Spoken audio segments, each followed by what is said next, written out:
नमस्ते, आप सभी का हार्दिक स्वागत है, जो भी लोग आज जुड़े हैं। मैं आप सभी से आग्रह करना चाहूंगी कि कृपया स्वयं को म्यूट कर लें, ताकि किसी भी वक्ता को अपनी बात कहने में किसी भी प्रकार की असुविधा हमारे कारण न हो। जी, कृपया म्यूट कर लें। एक सेकेंड, कुछ हो रहा है।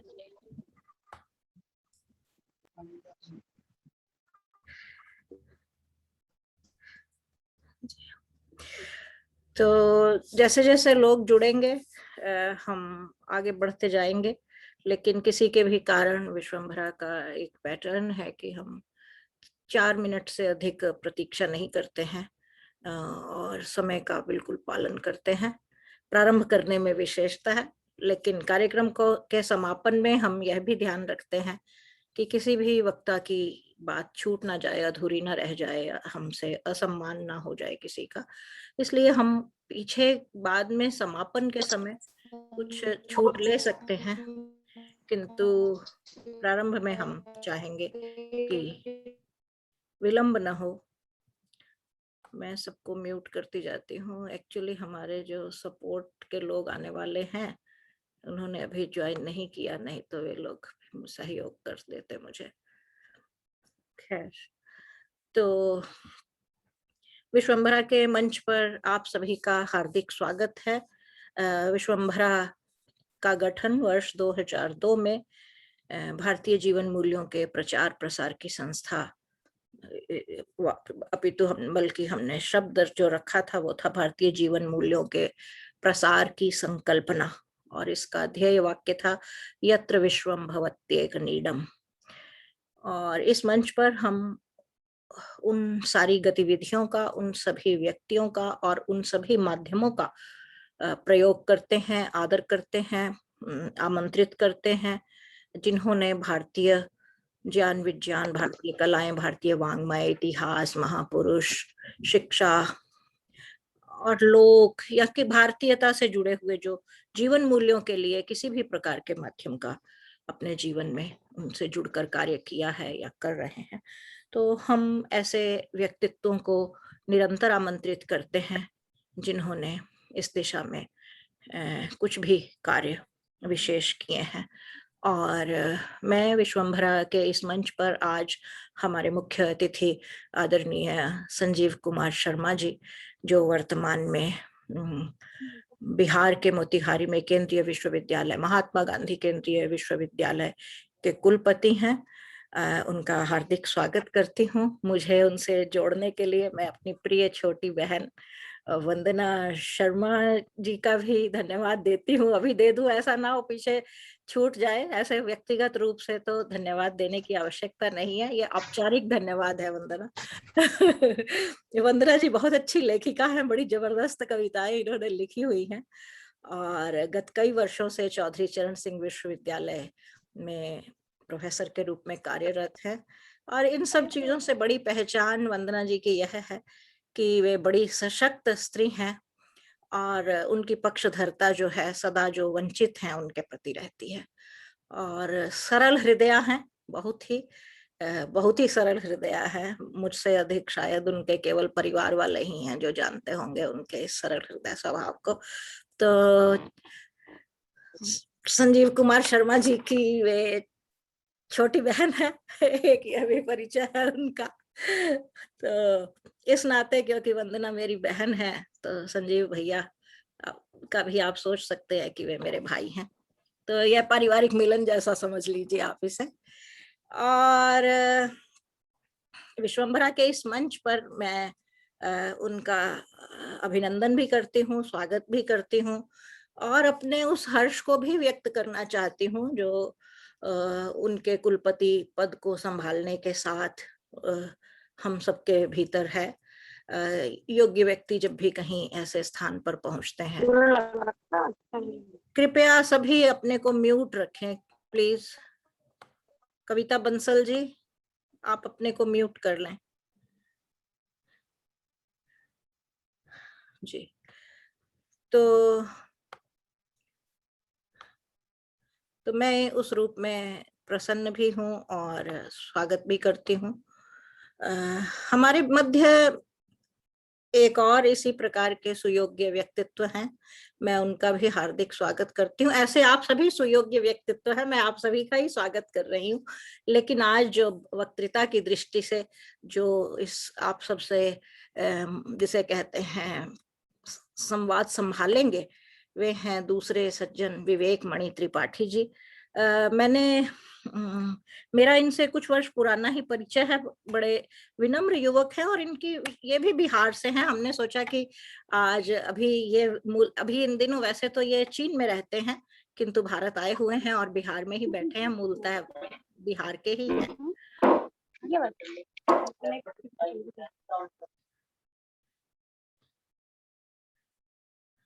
और इनकी चीनी भाषा में विशेषज्ञता है, इन्होंने चीनी भाषा और साहित्य में कॉलेज से ही पढ़ाई की है और उसके बाद इन्होंने जिसे कहना चाहिए भारतीय ज्ञान विज्ञान चीन में कैसे फैला, किस रूप में है, तो मैंने इनसे आग्रह किया कि विवेक जी आप हमें भारतीय जो ज्ञान है, परंपरा है, उसकी चीन में क्या स्थिति है, आप वहीं रहते हैं और आपके अध्ययन अध्यापन का भी वही विषय है, तो हमारे लिए यह एक अच्छी बात होगी, क्योंकि हमारे साथ जैसे अभी राम प्रसाद भट्ट जी जुड़े हैं, हैम्बर्ग विश्वविद्यालय में इंडोलॉजी के अध्यक्ष हैं और सभी सम्मानित लोग जुड़े हुए हैं। तो हमें लगा कि यह एक विश्वंभरा एक ऐसा वैश्विक मंच है जहां हम परस्पर संवाद भी कर पाएंगे। तो मैं इसका विधिवत आरंभ करते हुए, स्वागत करते हुए प्रसन्न हूं और आप सभी से पुनः आग्रह कर रही हूं, कृपया स्वयं को म्यूट रखें और अच्छा हो अपने कैमरास आप ऑन रखें। इससे क्या होता है कि वक्ता को सामने दिखाई देता है कि वो किसी से बात कर रहे हैं, क्योंकि जब हम कार्यक्रम में होते हैं, सामने दर्शक होते हैं, श्रोता होते हैं, साथी मित्र होते हैं, तो संवाद करना आसान हो जाता है। ऐसे एक जड़ स्क्रीन पर को देखते हुए संवाद करना थोड़ा स्वाभाविक नहीं हो पाता। तो आप सभी से आग्रह है, जिन्हें आपत्ति न हो वे अपने कैमरास ऑन कर लें, तो हम सबको सुविधा हो जाएगा थोड़ा। मैं थोड़ी स्पीकर्स भी ऊपर करती हूँ।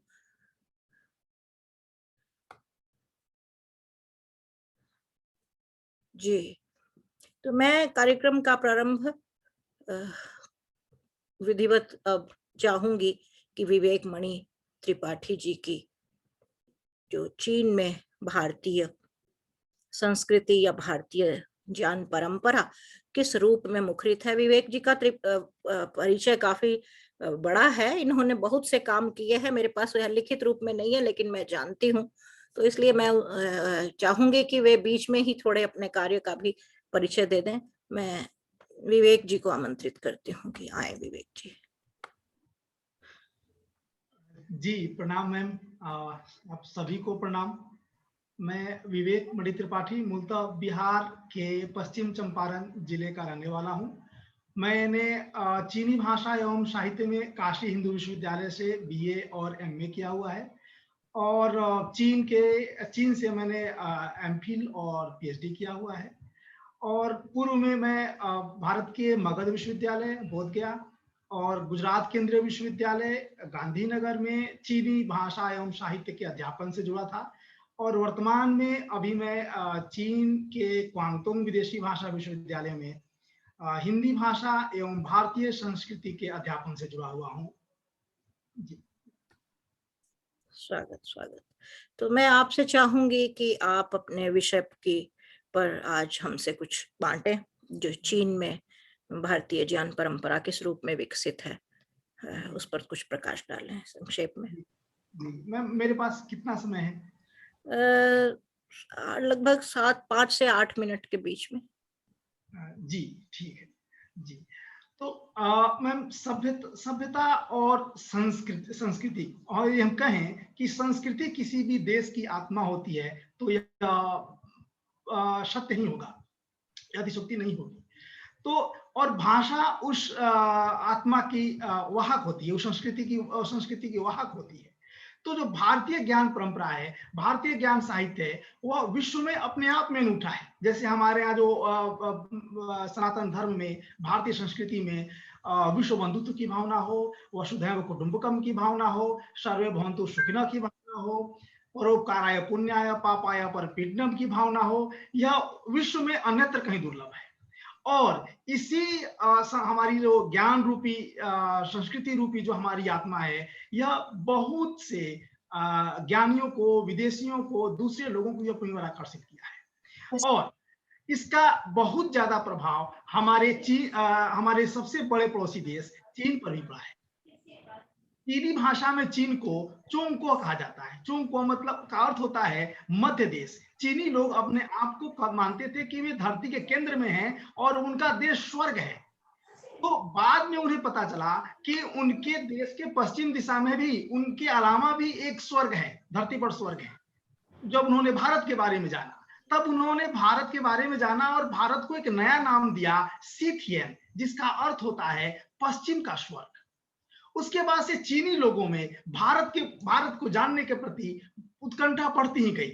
और ऐसा कहा जाता है कि प्रथम शताब्दी में जो चीन के राजा थे, सम्राट थे, उन्होंने सपने में एक स्वर्ण पुरुष को देखा। तो उन्होंने अपने मंत्रियों से पूछा कि ये कौन है, तो उन्होंने बताया कि ये महात्मा बुद्ध हैं। तो राजा ने अपने मंत्रियों को भेजा भारत की, आप जाएं और महात्मा बुद्ध को लेकर आए। तो उस समय तो महात्मा बुद्ध तो थे नहीं।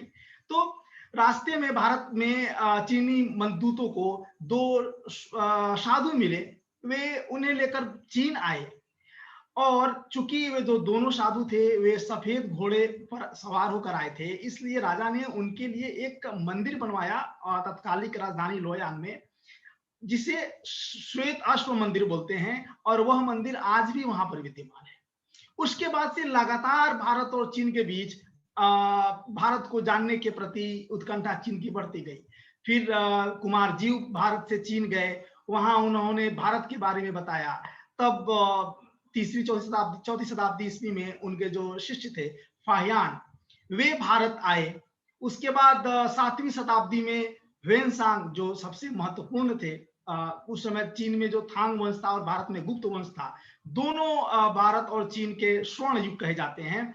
और ह्वेनसांग जो थे, वे उस समय भारत में अपने ज्ञान पिपासा को लिए हुए वे पैदल चीन से भारत आए और यहाँ वे नालंदा विश्वविद्यालय आए और यहाँ उन्होंने पढ़ा।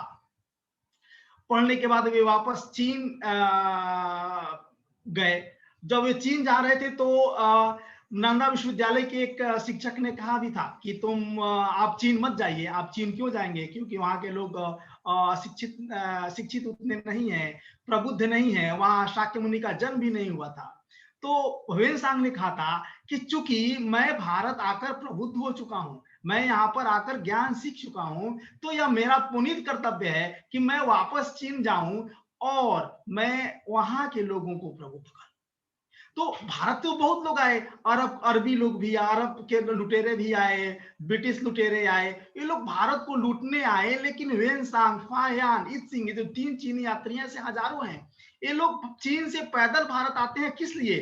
अपनी ज्ञान पिपासा को शांत करने के लिए, जो वो उन्हें भारत में ही मिलने वाला था। और यहाँ से उनकी ज्ञान पिपासा शांत भी हुई, तृप्त भी हुई, और वापस वे भारत से चीन जाकर वहां उन्होंने चीनियों को प्रबुद्ध किया।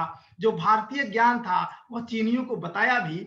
और यदि हम चीन में देखें तो चीन की सभ्यता संस्कृति पर भारतीय संस्कृति का बहुत ही व्यापक प्रभाव है। आज भी हमारे यहाँ तो बहुत से गांवों में लोक देवता और कुल देवता, हमारी जो नई युवा पीढ़ी है प्रगतिशीलता के नाम पर इन सब का पालन नहीं कर रही है। प्रगतिशीलता का मतलब हो गया है कि पश्चिम का अंधाधुंध अवलोकन।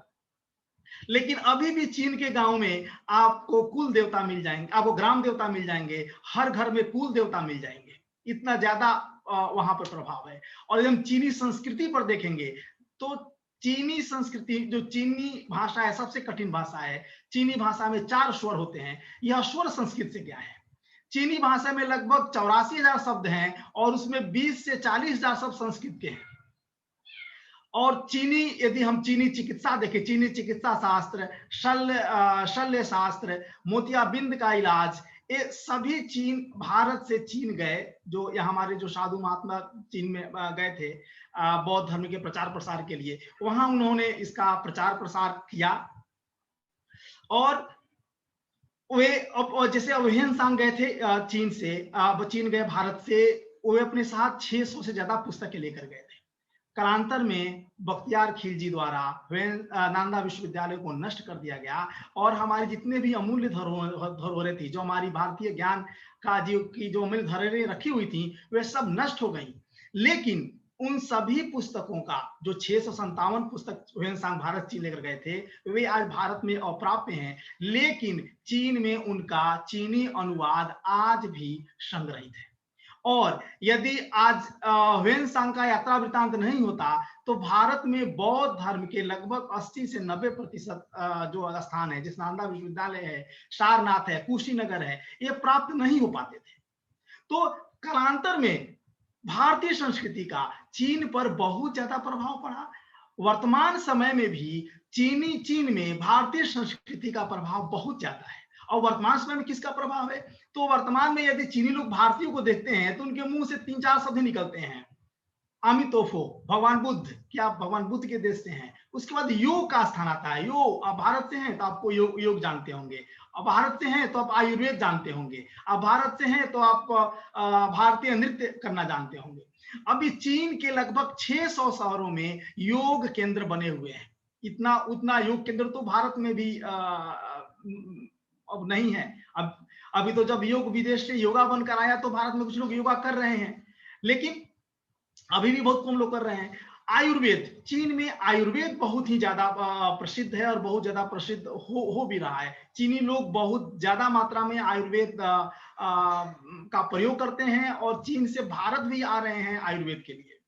और अभी 2015 में जब हमारे प्रधानमंत्री मोदी जी चीन गए थे, तो उस समय चीन का पहला योग विश्वविद्यालय की भी स्थापना हुई।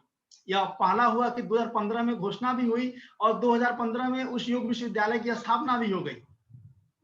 तो और अभी चीन में योग के माध्यम से हजारों क्या लाखों चीनी युवा तो मतलब आर्थिक रूप से काम पा ही रहे हैं। भारतीय शिक्षक भी वहां जाकर योग पढ़ा रहे हैं और योग के माध्यम से पैसे भी कमा रहे हैं और एक भारत चीन संबंध के सांस्कृतिक संबंध को आगे बढ़ाने की दिशा में अपना योगदान भी दे रहे हैं।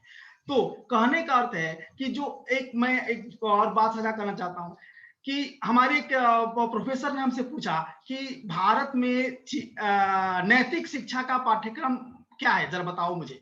तो मैंने कहा कि भारत में नैतिक शिक्षा अनिवार्य नहीं है, हाँ आप एक विषय के रूप में पढ़ना चाहें तो आप पढ़ सकते हैं।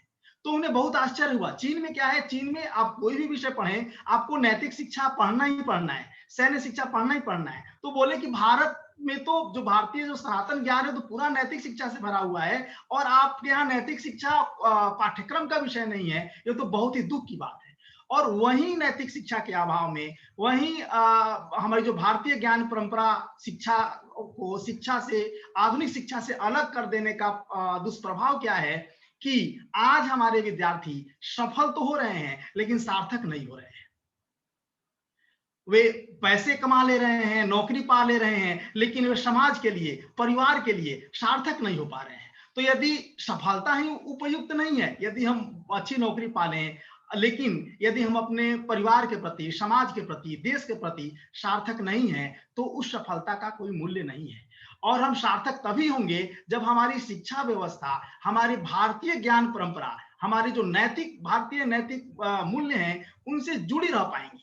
चीन ने हम भारत से ही, हमसे ही जो नैतिक शिक्षा का ग्रहण किया और आज उन्हें अपने शिक्षा माध्यमों से जोड़कर युवाओं को अनुशासन सिखा रही है, उन्हें ज्ञानी भी बना रही है, उन्हें सफल भी बना रही है और उन्हें सार्थक भी बना रही है। इसलिए हमें वापस अपने भारतीय ज्ञान परंपरा की ओर वापस लौटना चाहिए और शिक्षा के माध्यम शिक्षा को भारतीय ज्ञान परंपरा से जोड़ना ही चाहिए। धन्यवाद।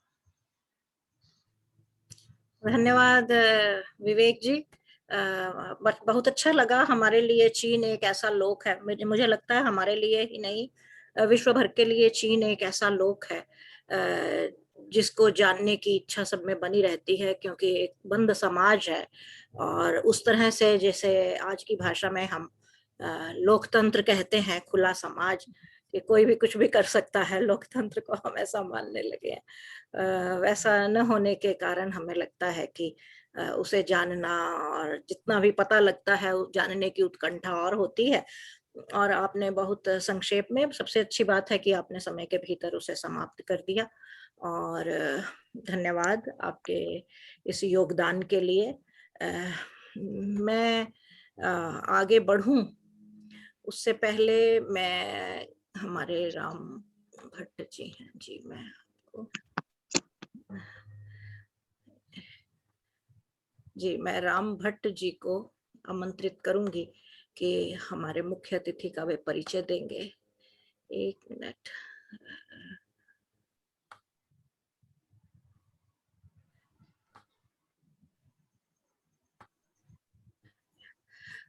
राम प्रसाद भट्ट जी हमारे बहुत ही सुहृद हितैषी हैं और विद्वान हैं। बहुत कम शब्दों में बहुत मारक बात कहने के लिए इनका हमारे मन में ध्यान रहता है।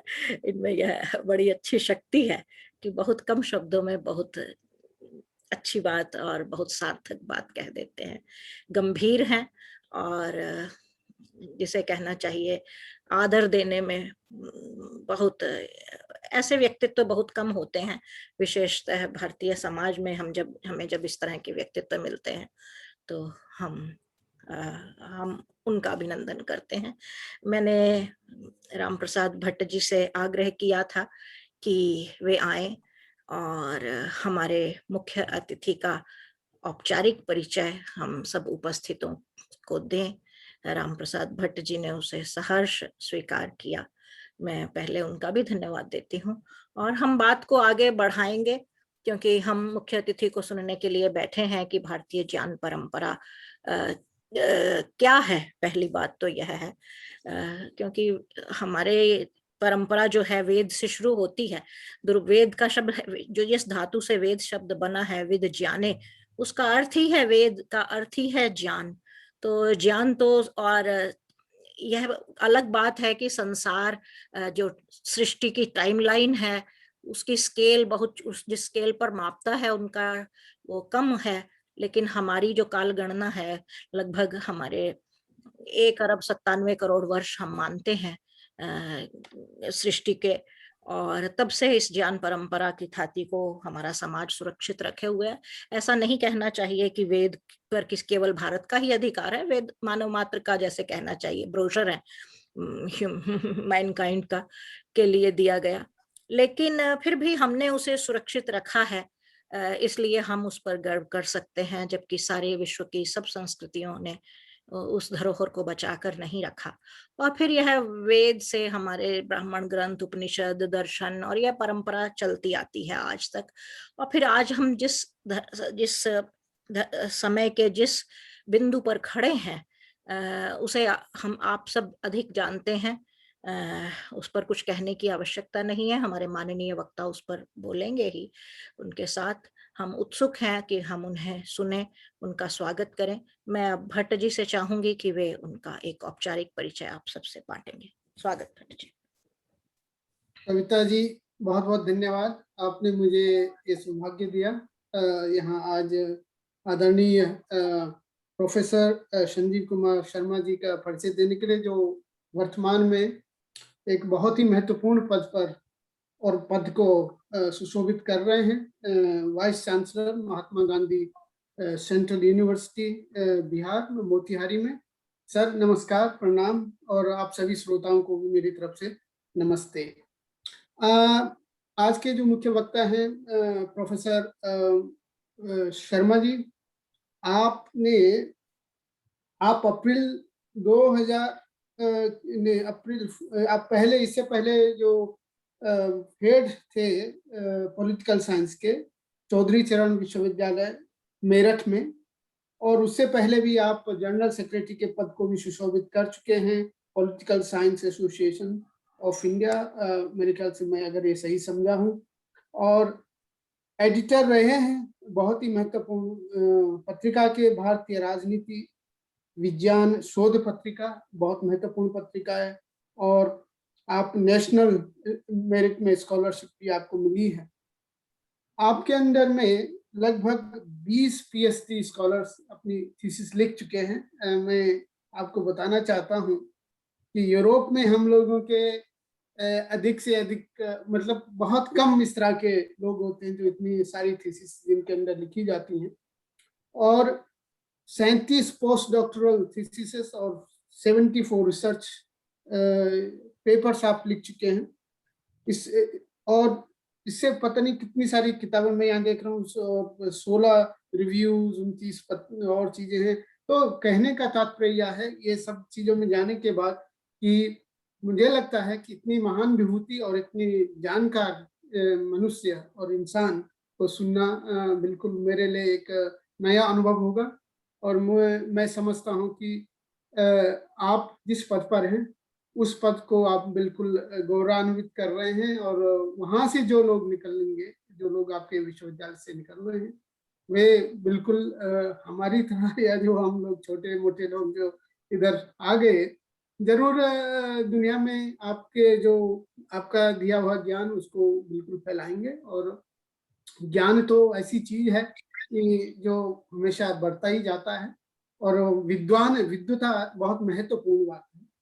स्वदेशीय पूज्यते राजा विद्वानम सर्वत्र पूज्यते, तो आप उसी का एक उदाहरण है। तो मैं ज्यादा न कह करके अपनी बात को यहीं समाप्त करना चाहूंगा। बाद में जरूर बिल्कुल कुछ आपसे सवाल करना चाहूंगा। धन्यवाद कविता जी, बहुत बहुत धन्यवाद।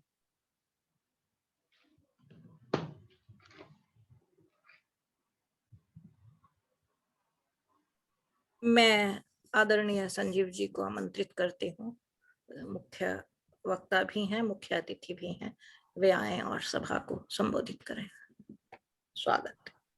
नमस्कार करता हूँ। कुछ लोगों के लिए इस समय सुप्रभात होगा, कुछ के लिए शुभ संध्या होगी, कुछ के लिए शुभ रात्रि होने वाली है, भोजन का समय हो चुका है।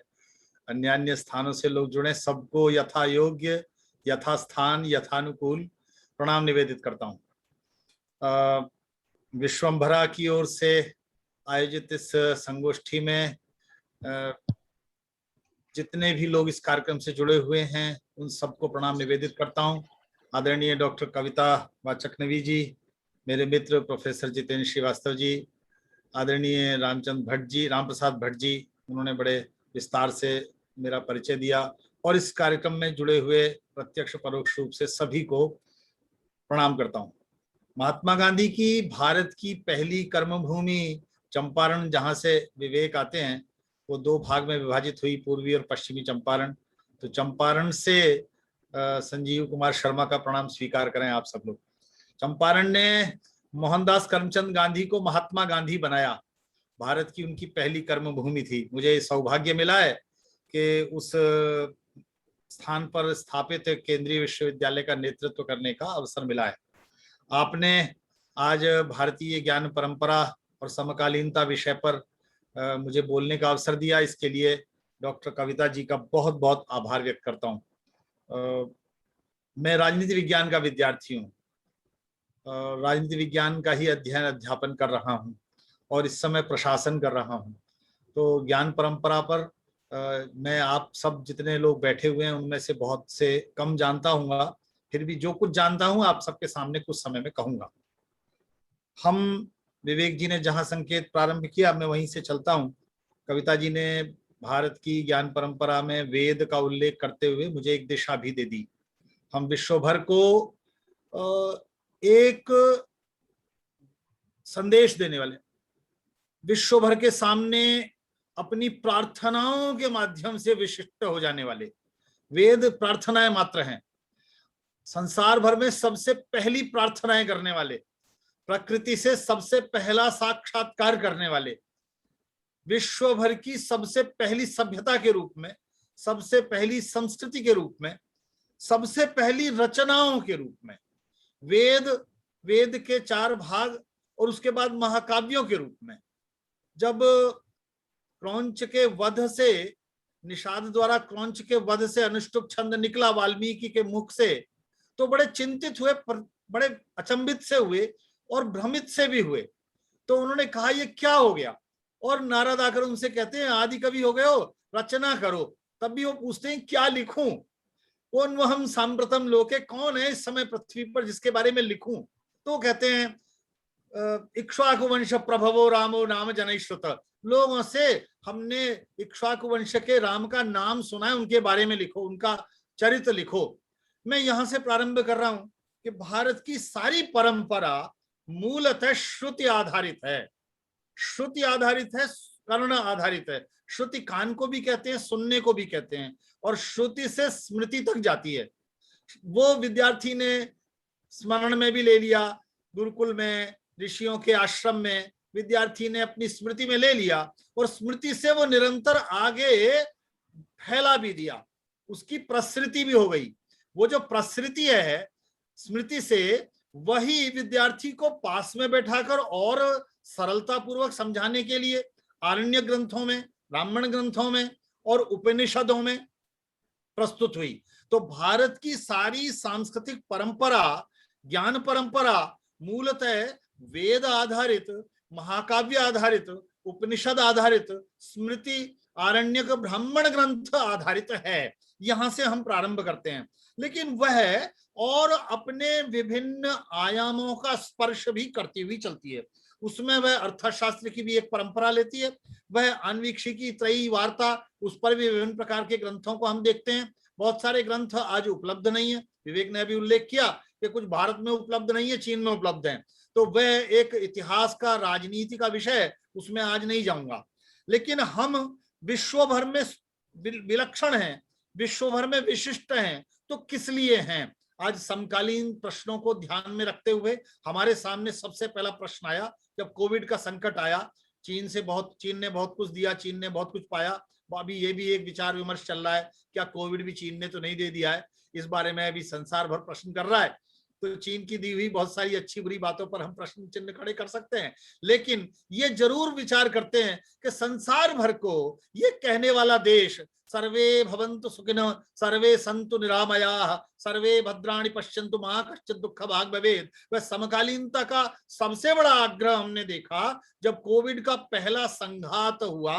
उस समय अपने को शक्तिशाली, समृद्ध, विकसित कहे जाने वाले राष्ट्रों को भी औषधियां भारत ने प्रदान की, और द्वितीय संघात के समय भी हमने आपने देखा कि वैक्सीन बनने के बाद आज उसकी कितनी प्रकार की आलोचना राजनीतिक मंचों से, विभिन्न पूर्वाग्रहों से होती रहे, लेकिन हमने सबके कल्याण की भावना से वह सर्वे भवन्तु का विचार केवल श्लोक मात्र नहीं है, केवल प्रार्थना मात्र नहीं है, केवल संस्कृत की सुभाषित उक्ति मात्र नहीं है, वह भारत की परंपरा में, भारत की सनातन अक्षुण्ण संस्कृति में प्रवहमान है, विद्यमान है, कर्तृत्वमान है। इसलिए हमने वो संसार भर के सामने, जिसे आज वैक्सीन डिप्लोमेसी, राजनय कहा जा रहा है, वो किया, क्योंकि हम सबके हित की बात करते हैं। सर्वभूत हिते रत, सभी प्राणियों के हित में रत, सभी प्राणियों के हित की चिंता करना वेद का मंत्र है। यतो यतः समीहसे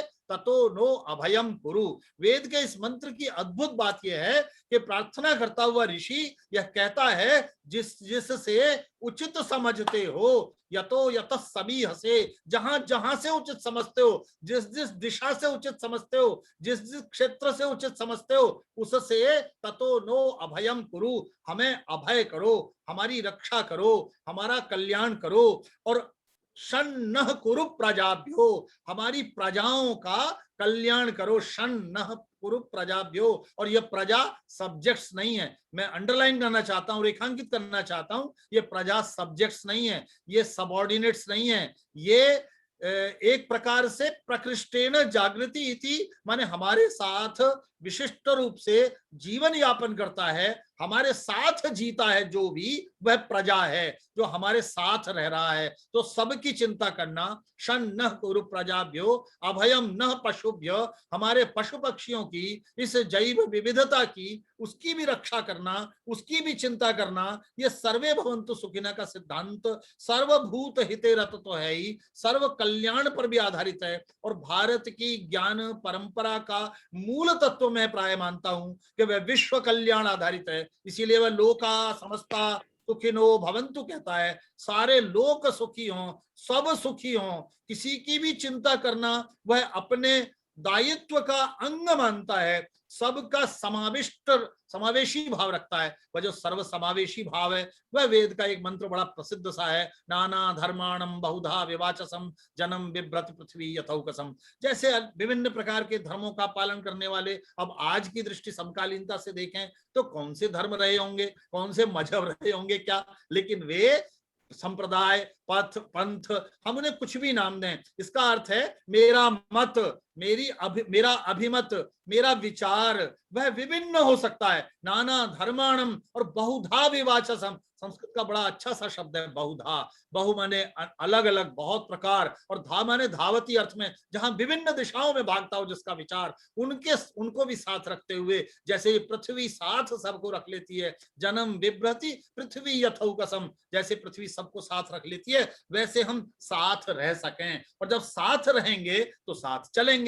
संगच्छध्वम संवदध्वम संभो मनांसी जानताम वेदा देवा भागम यथा पूर्वे संजानाना उपासते। हम साथ चलेंगे, साथ विचार करेंगे, साथ सारे काम करेंगे, और वो साथ काम करने वाले, उसमें पराक्रम भी, हमारा आहार व्यवहार भी, हमारा अध्ययन भी, सहना भवतु सहनौ भुनक्तु सह वीर्यम करवावहि, मूल रूप में पूरे जीवन के सारे आयामों को सबके साथ चलने का भाव है, सबको संयुक्त करने का भाव है। और संयुक्त करने में हम जो बाहर से आ रहा है उसको भी संयुक्त करते हुए, वेद का एक प्रसिद्ध मंत्र भारत के प्रधानमंत्री प्रायशः आजकल उल्लेख करते हैं, एकम सद्विप्राः बहुधा वदन्ति, सत्य एक है। समझदार लोग, बुद्धिमान लोग, विवेकशील लोग, तर्कशील लोग उसे विभिन्न प्रकार से कहते हैं। विभिन्न प्रकार से कहते समय, आज समकालीनता के समय ये बहुत महत्वपूर्ण विचार है। मेरे पास एक विचार है, कविता जी के पास एक विचार है, जितेंद्र जी के पास एक विचार है,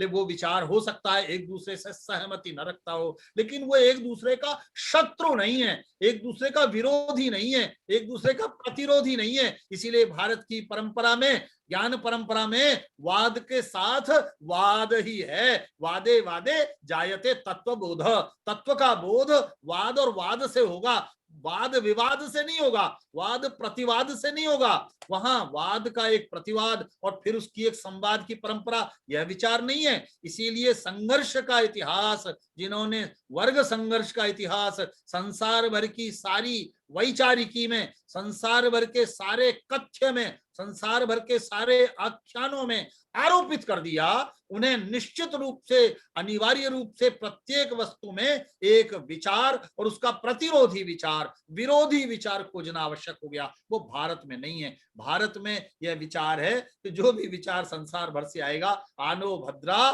क्रतवो यंतु विश्वत, विश्व भर से जो भी विचार आएगा वह भद्र होगा, कल्याणकारी होगा, वह सबके लिए कल्याणकारी विचार होगा, तो हम उसका स्वागत करते हैं। और केवल स्वागत नहीं करते, यजुर्वेद का एक बहुत महत्वपूर्ण सा मंत्र है। यजुर्वेद कहता है, यथेमाम वाचम कल्याणीम आवदानी जनेभ्य, मेरे पास एक अच्छा विचार है, मेरे पास एक श्रेष्ठ विचार है, मैंने कुछ सोचा है, वो मुझ तक सीमित न रह जाए, मुझ तक संकुचित न रह जाए, मुझ तक स्थापित न हो जाए, स्थिर न हो जाए, उसका वितरित होना, उसका प्रसृत होना, उसका प्रवहमान होना उतना ही आवश्यक है। इसलिए यथेमाम वाचम कल्याणीम आवदानी जनेभ्य, मेरे पास जो भी कल्याणकारी भाव है, कल्याणकारी शब्द है, वह मैं सब तक वितरित कर दूं, सबको पहुंचा दूं, सब में प्रवहमान कर दूं। यह एक महत्वपूर्ण विचार है भारतीयता का। और इसीलिए सनातन भारतीय संस्कृति नेति कहती है एक व्यक्ति के पास अंतिम विचार नहीं है। ऋषि स्वयं घोषणा करता है, मेरे पास जो मैं कह रहा हूं अपने विद्यार्थी से, न इति, यह इति नहीं है बेटा, मैंने जितना अध्ययन किया, जितना मैंने समझा, जितना तुमको बता सकता था वह यहाँ तक है। इसके बाद तुम स्वयं विचार कर सकते हो, स्वयं अध्ययन कर सकते हो, स्वयं ज्ञान प्राप्त कर सकते हो। हमने तैत्तरीय संहिता के बारे में पढ़ा। तैत्तरीय संहिता में विश्वविद्यालयों में दीक्षांत समारोह होते हैं। भारत में समावर्तन संस्कार उसे कहते थे, अब हम उसे दीक्षांत समारोह कहते हैं। दीक्षांत समारोह के समय कुलपति लोग अपने विद्यार्थियों को एक दीक्षोपदेश देते हैं, उसमें कहते हैं सत्य का पालन करो, सत्य बोलो, धर्म का पालन करो, स्वाध्याय में प्रमाद मत करो, ये कहते हैं। सत्यम वद धर्मम चर स्वाध्यायान मा प्रमद।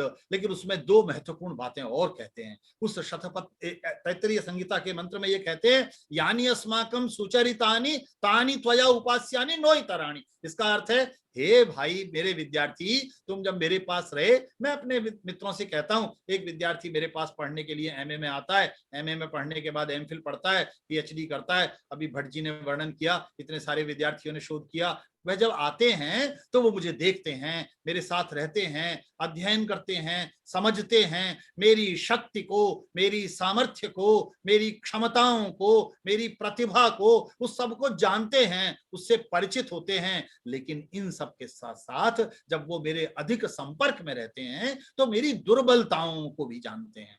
और यदि वो मेरी दुर्बलताओं को जानते हैं और वो समाज जीवन में जाएं, वो मेरी दुर्बलताएं ले जाएं, तो फिर उद्देश्य पूर्ण नहीं हुआ। इसलिए ऋषि स्वयं अपने बारे में यह आभास करते हुए, क्या आज संभव है, हमारा शिक्षक क्या इस रूप में विचार करने को तैयार है कि मेरा विद्यार्थी मेरे साथ कुछ दुर्बलताएं ना ले जाए? क्या वो जानता है कि उसके पास कुछ दुर्बलताएं भी होंगी? समकालीन प्रश्नों में, ज्ञान परंपरा में, विश्वविद्यालयों में हम क्या ये स्वीकार करने को तैयार है? क्या हमारा विद्यार्थी कक्षा में आकर हमारे से बात करते समय कह दे, सर आपने जो ये पढ़ाया था ये तार्किक रूप से या शाब्दिक रूप से या यहाँ ऐसी कोई त्रुटि हो गई या कोई भूल हो गई, हमसे कहते हैं देख लूंगा। ये देख लूंगा का कई बार तो होता है, तुझे देख लूंगा, तेरा जब इवेल्युएशन होगा तब देख लूंगा। ये देख लूंगा ऐसा नहीं होता कि मैं अपने को करेक्ट कर लूंगा, मैं अपने में सुधार कर लूंगा, शुद्धि कर लूंगा, इस बात की संभावना नहीं होती। तो यह भारतीय परंपरा निरंतर इस बात पर विचार करती है कि ऋषि भी ये कहने को तैयार है कि यानी अस्माकं सुचरितानि तानि त्वया उपास्यानि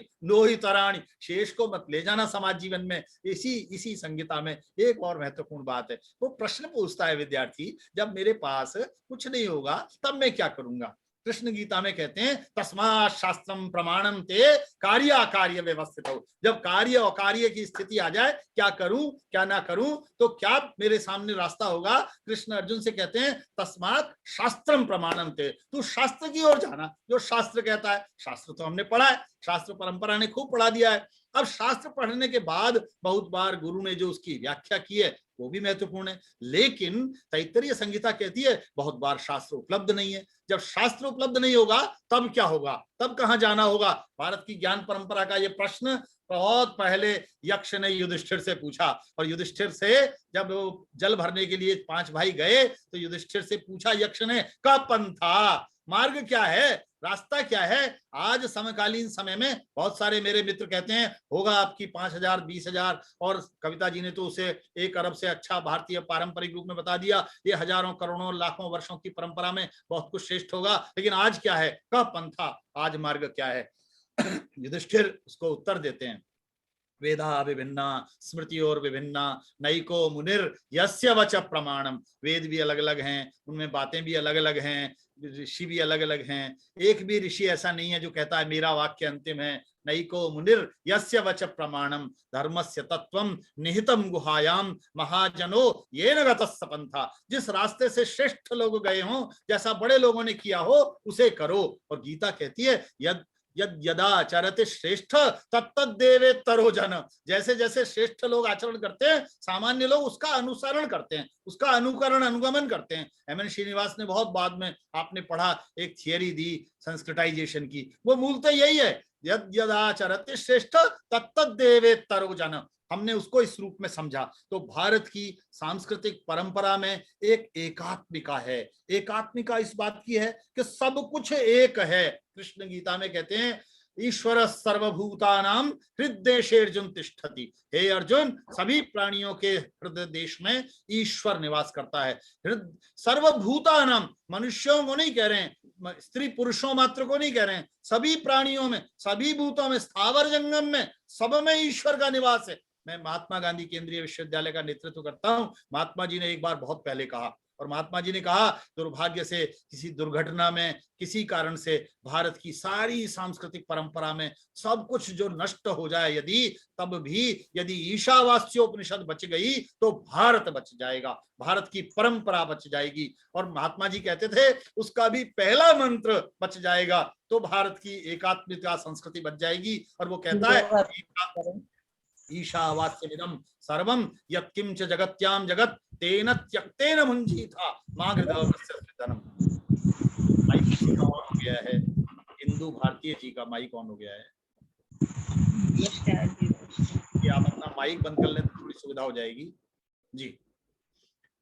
ईशावास्यमिदं सर्वं यत्किंच जगत्याम जगत, इस जगती में जो कुछ भी जगत है, जो कुछ भी है, वो ईश्वर से व्याप्त है। और ये ईश्वर की व्याप्ति इस बात के लिए भी बताती है कि तेन त्यक्तेन भुंजीथा, इसका उपभोग त्याग पूर्वक करना है। इसमें इसका उपभोग करने से मना नहीं है। मुझसे बहुत सारे मित्र कहते हैं भारतीय परंपरा का अर्थ क्या ये है कि हम जंगल में चले जाएं, गेरुआ वस्त्र धारण कर लें, दाढ़ी बढ़ा लें, बाल बढ़ा लें, खाएं ना, भीख मांगकर खाएं। आज के समय में समकालीनता में मुझे लगता है हम इसकी व्याख्या गलत करते हैं। मैं अनेक वर्ष से अपने विद्यार्थी मित्रों से कहता हूं, भारत की परंपरा में जिन्हें हम ऋषि कहते थे, जिन्हें हम मुनि कहते थे, जिन्हें हम तपस्वी कहते थे, जिन्हें हम गुरुकुलों के कुलपति कहते थे, वे आज के वैज्ञानिक हैं, आज के डॉक्टर्स हैं, आज के इंजीनियर्स हैं, अभियंता हैं। वो उस समय के भी वही हैं, उस समय के भी वही हैं। हमने कथा के रूप में उन्हें समझा और बहुत आसानी से कथा को मिथक बना दिया। और मिथक माइथोलॉजी से आया। माइथोलॉजी में वो मिथ्या शब्द के आसपास है, मिथ्या से आसपास मान के उसे असत्य मान लिया, जबकि उसकी सत्यता के बारे में हमने ना जानने का प्रयास किया, ना समझने का प्रयास किया, ना सोचने का प्रयास किया, ना कोई अनुसंधान किए। इसलिए भारत की ज्ञान परंपरा प्रारंभ से ही प्रकृति के प्रेम के साथ साथ भारत में एक देवत्व का निवास। और कविता जी ने प्रारंभ में कहा था संसार भर के लिए लिखे गए वेद संसार भर के लिए लिखे गए, लेकिन भारत में एक विशिष्ट बात अवश्य है। और वो हम कहते हैं हमारी परंपरा में इस बात का विश्वास जरूर किया गया कि हम पूरी सृष्टि में एक एकात्म का भाव, अपनत्व का भाव, रागात्मकता का भाव, वह भाव निरंतर विद्यमान हम सब में रहता है। इसीलिए हम भूमि को माता बोलते हैं। माता भूमि पुत्रो हम पृथिव्या। ये माता भूमि पुत्रो हम पृथिव्या के साथ साथ अथर्ववेद में एक मंत्र आता है। अथर्ववेद का एक मंत्र है और वो कहता है उपप्लव वर्षाभा मंडू की तदवादुरी। वो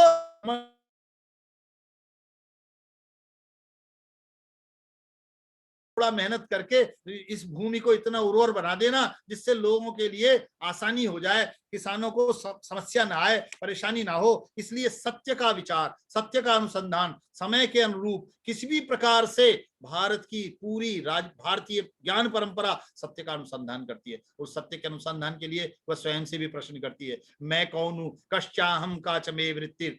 चाणक्य लिखता है कह काल का निमित्राणि को देशो को व्यायागमो। कौन सा समय चल रहा है, कैसा कह काल कानि मित्राणी, कौन सचमुच के मित्र हैं, कौन मेरा साथ देंगे इस समय। ये संकट का समय आया, आपने संसार भर के सामने संकट देखा, हमारे पास भी दोबारा द्वितीय संघात में संकट आया, हमने तुरंत देखा हमारे मित्र कौन है। कह काल कानि मित्राणी को देश कह व्यायागमो, क्या व्याय हुआ, क्या आगम हुआ। कश्चाहम काच मे वृत्ति, कौन हूं मैं, मेरी वृत्ति क्या है। हमने को हम बहुत पहले प्रश्न किया। और ये प्रश्न करने की परंपरा को मैं कहता हूं भारत की परंपरा में प्रश्न का बड़ा सम्मान है। हमारी एक उपनिषद का नाम है प्रश्नोपनिषद। 5 ऋषि हैं, ऋषियों के पुत्र हैं, वे एक बड़े ऋषि के पास जाते हैं और कहते हैं प्रभु हमें कुछ प्रश्न पूछना है आपसे। वो कहते हैं बेटा एक काम करो, पहले मेरे पास कुछ वर्ष रहो, कुछ वर्ष सीखो, प्रश्न कैसे किया जाएगा ये भी सीख लो, प्रश्न कैसे संबोधित किया जाएगा ये भी सीख लो। 1 वर्ष साथ रहने के बाद फिर उन विद्यार्थियों से कहते हैं बेटा अब तुम प्रश्न पूछने योग्य हो गए हो, अब जरा प्रश्न पूछ लो। तो वो कहता है किम्नु भगवन विज्ञाते सर्वमिदं विज्ञातम भवति। हे भगवान क्या जानने से सब कुछ जान लिया जाता है। बड़ा प्रश्न है।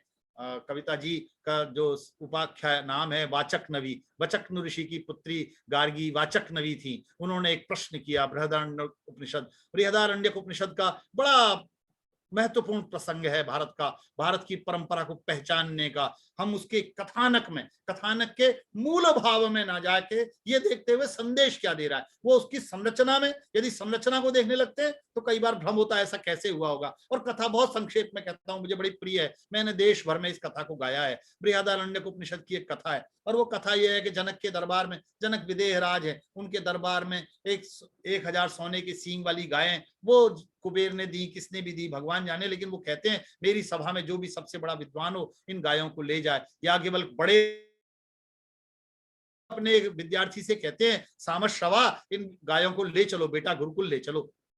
गार्गी वाचक्नवी, वचक्नु ऋषि की पुत्री है, इसलिए कविता जी का नाम जब भी पढ़ता हूं तो मुझे गार्गी का स्मरण होता है। गार्गी खड़ी होती हैं और कहती हैं, हे प्रभु, अब ये निर्णय नहीं हुआ है कि आप सबसे बड़े विद्वान हैं, अभी तो जरा शास्त्रार्थ होगा। वो कहते हैं याज्ञवल्क्य का प्रश्न का उत्तर समझिए आप, आपको भारत समझ में आएगा। याज्ञवल्क्य कहते हैं, देखो भाई गार्गी, तुम तो ना बड़े ऋषि की पुत्री हो, अविवाहित हो, कुमारिका हो, ब्रह्मचारिणी हो, पढ़ती लिखती रहती हो, तत्ववादिनी हो, तुम्हारे पास तो इतनी जगह भी नहीं है इन 1000 गायों को संभाल सको, कहाँ ले जाओगी? तुम्हारा जीवन तो अध्ययन, अध्यापन, अनुसंधान में ही है। देखो भाई, मेरे पास एक गुरुकुल है, उसमें 40-50 हजार विद्यार्थी पढ़ता है, गायें 1000 जाएंगी तो दूध होगा, घी होगा, घृत होगा, दही होगा, लेपन होगा, गोबर होगा, बछड़ा होगा, ये सब काम आएंगे। तो गुरुकुल में गाय तो ले जाने तो शास्त्रार्थ कर लेते हैं। गार्गी प्रश्न करती हैं, कहती हैं अच्छा प्रश्न तो कर लूं, हाँ शास्त्रार्थ होता है। वो ऋषि की जो परंपरा है, मैं उस शास्त्रार्थ में नहीं जा रहा हूं, लेकिन आपको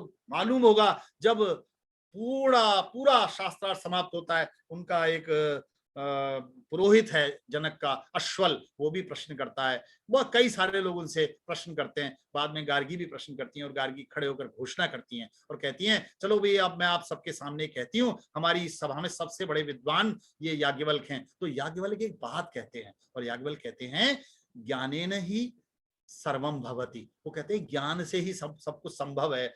ज्ञानेन तरति दुर्गाणी, दुर्गम कार्य भी ज्ञान से ही संभव है, न यज्ञ ही। वो उस युग में कह रहे हैं याज्ञवल्क्य, वो यज्ञ से, तप से, किसी और से कुछ नहीं होगा, ज्ञान से होगा। और इसीलिए नहीं ज्ञानेन पवित्रम हि किंचित विद्यते, श्री कृष्ण ने गीता में कहा। ज्ञान की वरेण्यता को हमने निरंतर स्वीकार किया, और समकालीन समाजों को इस बात को समझने की निरंतर आवश्यकता है। मैं प्रायशः कहता हूं, हमारे गुरुकुल ज्ञान के केंद्र थे। हमारे गुरुकुल मूलतः, वहां का ऋषि जो होता था उसे कुलपति कहते थे, गणम को कुलपति कहा गया है। कुलपति की परिभाषा महाभारत में महाभारतकार व्यास करते हैं और कहते हैं, जो विद्वान अपने सामने 10 सहस्र से अधिक जिज्ञासुओं का ज्ञान से, अन्न से भरण पोषण कर सके, वह कुलपति होगा। ऐसा व्यक्ति कुलपति होना चाहिए। तो वो कुलपति कर्ण में है वहां गुरुकुल में, और राजा जा रहा है दुष्यंत, वो अपने घोड़े पर, अपने रथ पर एक हिरण का पीछा करते हुए जा रहा है, शिकार करते हुए। अचानक 2 ऋषि कुमारों की अवस्था आप समझ सकते हैं, ये युवा बच्चे हैं, वो ऋषि कुमार हैं, राजा का रथ है, लेकिन एकदम रोक देते हैं, क्योंकि वो ज्ञान के केंद्र में, और कहते हैं हंतव्यो आश्रम मृगोयम न हंतव्य, ये आश्रम का मृग है, इसे आप नहीं मार सकते, रोकिए, ये क्या कर रहे हैं आप? और राजा तुरंत कहता है, एष प्रतिसंग्रता, मैंने रोक लिया भाई, अब नहीं करूंगा, बताओ आप। नीचे उतर आता है, जब मिलने जाता है तो कहता है, विनीत वेशेण प्रवेष्टव्यानि तपोवनानि नाम, ये गुरुकुल हैं, यहां मैं जाऊंगा तो मेरा वेश भी विनीत होना चाहिए। इसीलिए शिरस्त्राण उतार देता है, मुकुट उतार देता है, सारे चिन्ह, राज चिन्ह उतार देता है, विनीत बनकर जाता है, क्योंकि वो विद्या के केंद्र में जा रहा है, क्योंकि वो ज्ञान के केंद्र में जा रहा है, क्योंकि राजसत्ता से ज्ञान का केंद्र बड़ा केंद्र है। जब राजा का शतपथ ब्राह्मण में एक शपथ आती है, राजा शपथ लेता है, मैं निर्णय लूंगा, मैं शासक बन रहा हूं, अब सबको दंडित कर सकूंगा, सबके बारे में कह सकूंगा। तो कहता है अदंड्योस्मि, अब मैं अदंड्य हूं, अब मुझे कोई दंड नहीं देगा। वो पुरोहित उसे कुशा का प्रहार करता है और कहता है धर्मदंड्योस्मि, ज्ञान केंद्र आपका दंडित करेंगे। अभी भी उनसे बड़े नहीं हुए हो, समाज से बड़े नहीं हुए हो, आपको एक दायित्व मात्र मिला है, और एक सप्तांग उसका एक अंग मात्र हो। इसलिए भारत की परंपरा में इस बात को समझने की आवश्यकता है।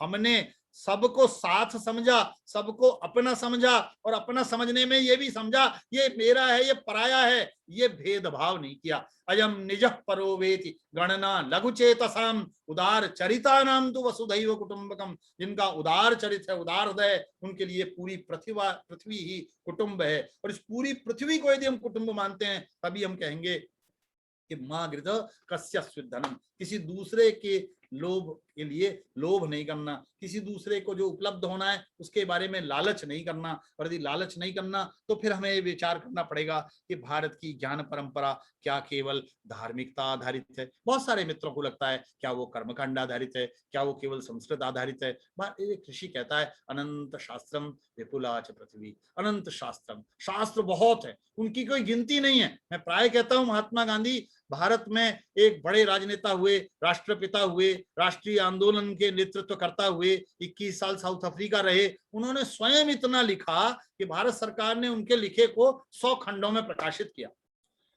भारत के बहुत सारे विश्वविद्यालयों में उन पर केंद्र हैं, अध्ययन केंद्र है। बहुत सारे विषयों में समाजशास्त्र, अर्थशास्त्र, राजनीति विज्ञान, बहुत सारे विषयों में लोगों ने पीएचडी की हैं। संसार भर के लोगों ने किताबें लिखी हैं। गांधी पर संसार भर में इतना लिख दिया गया है कि मुझसे किसी ने बताया कि 25,000 किताब तो यूरोप में लिख गई हैं। यदि इतनी हजारों किताबें लिख गई हैं, कोई अकेला आदमी गांधी पर अध्ययन करना चाहे पूरा नहीं पढ़ सकता। इसका अर्थ है ये शास्त्र अनंत है। अनंत शास्त्रम विपुलाच पृथ्वी, और पृथ्वी विपुल है, दूर दूर। विपुलाच विद्या, और विद्याएं बहुत सारी हैं। भारत में विद्याओं का कोई हिसाब नहीं। अब हम 64 कलाओं के बारे में बातचीत करने लग रहे हैं। हमारी जो ज्ञान की सबसे बड़ी भाषा है उसमें ही इतने प्रकार का विषयों का ज्ञान है। खगोल शास्त्र वहां है, चिकित्सा वहां है, शल्य वहां है, आयुर्वेद वहां है, धनुर्वेद वहां है, विभिन्न प्रकार के विषय, अर्थशास्त्र वहां है, राजनीति विज्ञान वहां है, भैषज वहां है,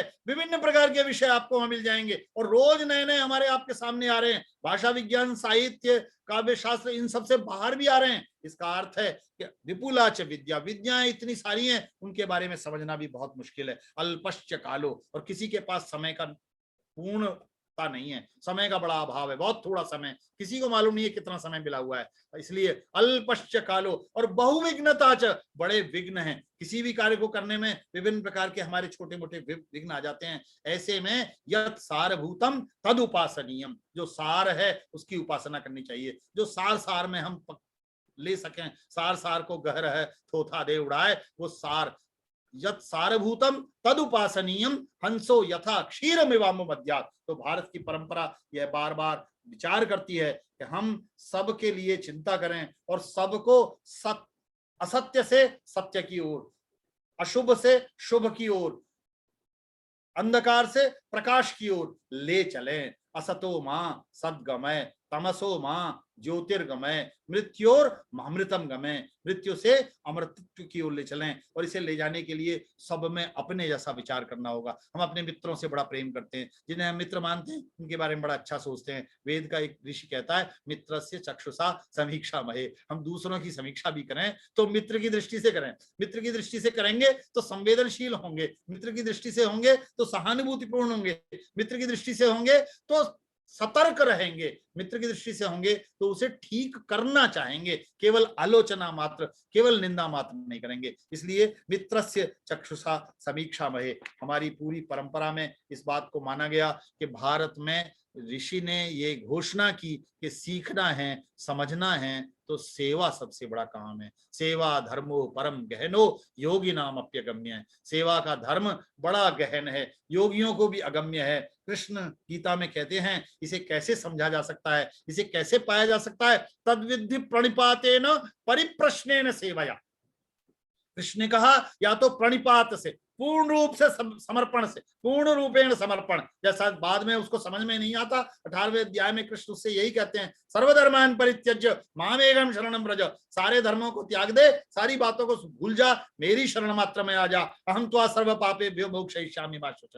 उसे बहुत कुछ जब सिखा लिया, तद्विद्धि प्रणिपातेन परिप्रश्नेन, निरंतर प्रश्न से, निरंतर प्रश्न जिज्ञासाएं हैं, निरंतर प्रश्न हमारे कौतूहल हैं, हमारी उत्कंठाएं हैं। हमारे प्रश्न इस बात के लिए हैं हमारी उत्सुकताएं सही रूप में, सही दिशा में संबोधित हो सकें और उनकी दिशाएं सकारात्मक हों। इसीलिए मैंने कहा कि वह सबको ऐसा विचार करे जो मेरे लिए उचित है, वैसा ही सबके लिए उचित होगा। इसलिए भारत की परंपरा कहती है आत्मन प्रतिकूलानि परेशान समाचरित। ज्ञान परंपरा प्राय कहती है जो मेरे लिए प्रतिकूल है, जो हमारे लिए प्रतिकूल होगा, वो दूसरों के साथ मैं वैसा आचरण ना करूं। इसलिए यह विचार भी करना है, केवल तर्क से सब कुछ नहीं होगा। तर्कातीत है, तर्कातीत इसलिए है, ऋषि उपनिषद का कहता है नैषा तर्केण मतिरापनीया। ये सारी मति बोध केवल तर्क मात्र से नहीं आई। तर्क विहीनता नहीं है, तर्क का विरोध नहीं है, तर्क का निषेध नहीं है, लेकिन तर्क मात्र पर आधारित रहना संभव नहीं है। बहुत सारी चीजें हम समाज जीवन में हम आप जानते हैं जिनके लिए हमारे लिए तर्क ढूंढना संभव भी नहीं है, वांछनीय भी नहीं है। इसलिए हमने ये स्वीकार किया कि हम सबके सुख की कल्पना करते समय इस तर्क के बजाय प्रणिपातेन, परिप्रश्नेन और सेवया कहा कृष्ण ने, सेवा से। इसको पंचतंत्र में भी एक जगह एक बहुत महत्वपूर्ण सी उक्ति आई है। वो कहते हैं सुवर्ण पुष्पिताम पृथ्वीम चिन्वंती पुरुषस्त्रय। पंचतंत्र का रचनाकार विष्णु शर्मा कहते हैं इस सोने से लदी हुई पृथ्वी का उपभोग 3 प्रकार के लोग करते हैं। शूरश्च, कृतविद्यश्च, यश्च जानाति सेवितुम। जो शूरवीर है, पराक्रमी है। कृतविद्यश्च, जिसने किसी विद्या को अपने नियंत्रण में ले लिया है, किसी विद्या को ठीक से सीख लिया है, या जो सेवा करना जानता है। जो इसीलिए ये जो विभिन्नता है, ये जो वैभिन्य है, इस वैभिन्य को हमें एक श्रद्धा के साथ, पूरी परंपरा में यदि आस्था के साथ हम चलते हैं, पूरे हम किसी टीचर से पढ़ते हैं, किसी अपने गुरु से पढ़ते हैं, और यदि हमारे मन में उसके प्रति कोई सम्मान नहीं है, कोई आस्था नहीं है, कोई विश्वास नहीं है, तो हम कुछ पा नहीं सकते। इसीलिए कृष्ण ने गीता में कहा श्रद्धावान लभते ज्ञानम तत्पर संयतेन्द्रिय। श्रद्धा के बिना ज्ञान प्राप्त नहीं होगा। तो ज्ञान प्राप्त होने के लिए श्रद्धा का होना बहुत आवश्यक है। इसलिए इस श्रद्धा को प्राप्त करते समय ये विचार भी करना पड़ेगा कि हम सब प्राणियों के साथ पूरे विश्व के कल्याण के लिए सोचें। वेद का एक बहुत महत्वपूर्ण सा मंत्र है। आजकल कोविड के समय में प्राय पूरे देश भर में इस मंत्र को कहता हूं, स्योना पृथ्वी भवान निरक्षरा निवेशिनी यच्छ शर्म सप्रथ। ये पृथ्वी सबके लिए, बड़ा ऋषि एक सहस्रों वर्षों पूर्व क्या कल्पना कर रहा है, क्या प्रार्थना कर रहा है। स्योना पृथ्वी भवान निरक्षरा निवेशिनी यच्छ शर्म सप्रथ। यह पृथ्वी सबके लिए कंटक रहित हो, कष्ट रहित हो, सबके लिए सुखकारक हो, सबके लिए आनंद देने वाली हो। यह जो विचार कर रहा है, ये भारत का ऋषि कर रहा है। इसीलिए भारत के ऋषि ने निरंतर इसको वाद संवाद से, हम इसे संवाद कहते हैं। याज्ञवल्क्य गार्गी का संवाद मैंने उल्लिखित किया। याज्ञवल्क्य बड़े ऋषि हैं, उनकी 2 पत्नियां हैं, एक का नाम मैत्रेयी, एक का नाम कात्यायनी। उनका अंतिम समय आता है, वानप्रस्थ के लिए जाने लगते हैं, वृद्ध हो गए हैं, बड़े ऋषि हैं, इतना मैंने वर्णन के बारे में किया। और वो कहते हैं चलते समय, चलो भाई ऐसा है, मैंने उल्लेख किया अभी गुरुकुल का बड़ा गुरुकुल है, इसको इसकी संपत्ति को वितरित कर देता हूँ। कात्यायनी से पूछते हैं, मैत्रेयी कहती है ये बताइए, ये जो आप संपत्ति है इसे मुझे दे देंगे, इसे पाकर मैं अमर हो जाऊंगी? याज्ञवल्क्य कहते हैं अमर तो नहीं होगी। तो कहते हैं जब मैं अमर नहीं होगी तो मैं इसे लेकर क्या करूंगी? तो पूरी संपत्ति की स्वामिनी कात्यायनी को बना दिया जाता है। और मैत्रेयी प्रश्न करती हैं, हे ऋषि, मुझे वो ज्ञान दो जो तुमने अब तक किसी को नहीं दिया है। और ऋषि कहते हैं आत्मन वही कामाय सर्वम प्रियम भवति। सब कुछ अपने लिए प्रिय होता है। हे मैत्रेयी, माता की कामना से माता प्रिय नहीं है, पिता की कामना से पिता प्रिय नहीं है, पुत्र की कामना से पुत्र प्रिय नहीं है, भाई की कामना से भाई प्रिय नहीं है, मेरा है इसलिए प्रिय है। ये ममत्व का भाव, ये मम का भाव, ये मेरा होने का भाव, ये उसके प्रति अनुराग को बढ़ाता है। अब मैं ये प्रश्न पूरे देश भर में अपने मित्रों से करता हूँ। मैं अपने 80 साल से अधिक के पिता का जितना सम्मान करता हूँ, जितना उनकी चिंता करता हूँ, जितना उनसे भय खाता हूँ, जितना उनके आदेश का पालन करता हूँ, क्या 80 साल के वो देश के अन्य नागरिकों का उतना सम्मान करता हूँ क्या? ये आवश्यक है, ये मेरा ममत्व। याज्ञवल्क्य मैत्रेयी ने प्रश्न किया, अरे प्रभु ये क्या पढ़ा रहे हो आप? अभी परोपकार पुण्याय पापाय पर पीड़नम का उल्लेख किया विवेक ने। भारत के ऋषि ने कहा अष्टादश पुराणेषु व्यासस्य वचनद्वयम्, 18 पुराणों में व्यास के 2 ही महत्वपूर्ण वचन हैं, परोपकार पुण्याय पापाय परपीड़नम। परोपकार, हम पर दुख कातरता, दूसरों के दुख में कातर होना सिखा रहे हैं, और आप कह रहे हो आत्मा ने वही काम है, सब कुछ अपने लिए प्रिय होता है। याज्ञवल्क्य कहते हैं अरे मैत्रेयी, इस बात को समझ। और आप देखेंगे मैत्रेयी बड़ी प्रिय है उन्हें पत्नी के रूप में, और वो उनसे बात करते समय कहते हैं हे मैत्रेयी, तू समझ कि ये जो मम है इसका विस्तार कितना होगा, ये बड़ा कितना होगा। मैं प्राय पूछता हूं, हमने जो कुछ पाया है, ये चश्मा जिससे मैं देखता हूं ये मैं नहीं बनाता, ये घड़ी जो हम पहनते हैं मैं नहीं बनाता, ये वस्त्र में आप जो पहनते हैं हम नहीं बनाते, जिन कुर्सियों पर हम आप बैठते हैं हम नहीं बनाते, ये किसी ने बनाई है, ये किसी ने मेरे आपके लिए नहीं बनाई है, उसने बनाई है। कोई अन्न उगाता है, कोई कुछ करता है, मेरी आपकी सारी उपस्थिति, मेरी आपकी सारी प्रस्तुति, मेरा आपका सारा मेकअप, मेरा आपका सारा अस्तित्व, सारी अस्मिता समाज के अन्य अन्य लोगों की देन है, उन लोगों की देन है जिनके प्रति आभार व्यक्त करने का कभी हमें ना अवसर है, ना उनके पास कोई ऐसा अवकाश है, कोई ऐसी खिड़की है। ऐसे में हमारे पास जो संसार भर से हमने प्राप्त किया है, हमने अपने गुरुओं से, अपने समाज से, अपने मोहल्लों से, अपने ऋषियों से, अपने लेखकों से, अपने बाजार में सब्जी देने वालों से, अन्न उगाने वालों से, मजदूरी करने वालों से, वाहन चलाने वालों से, विभिन्न प्रकार के लोगों से जो कुछ प्राप्त किया, उससे आज हम जैसे हैं वो हैं। इसलिए हमने जो कुछ प्राप्त किया, भारत का ज्ञान परंपरा कहती है यावद आदानम अस्माकं स्यात् प्रदानम ततोधिकम। जितना मैंने प्राप्त किया है, जितना मैंने पाया है, मेरा प्रदान, रिटर्न गिफ्ट कहते हैं आजकल बच्चे बर्थडे में, रिटर्न गिफ्ट, मेरा प्रदान उससे बड़ा होना चाहिए। तो मैं समाज को उससे अधिक दे सकूं, जितना मैंने प्राप्त किया है उससे अधिक देना मेरा दायित्व है। इसलिए हम सबको, सब में आत्मा की भावना, मातृवत परदारेषु, सारे समाज में सबको अपना जैसा, आत्मवत सर्वभूतेषु यो पश्यति स पंडित।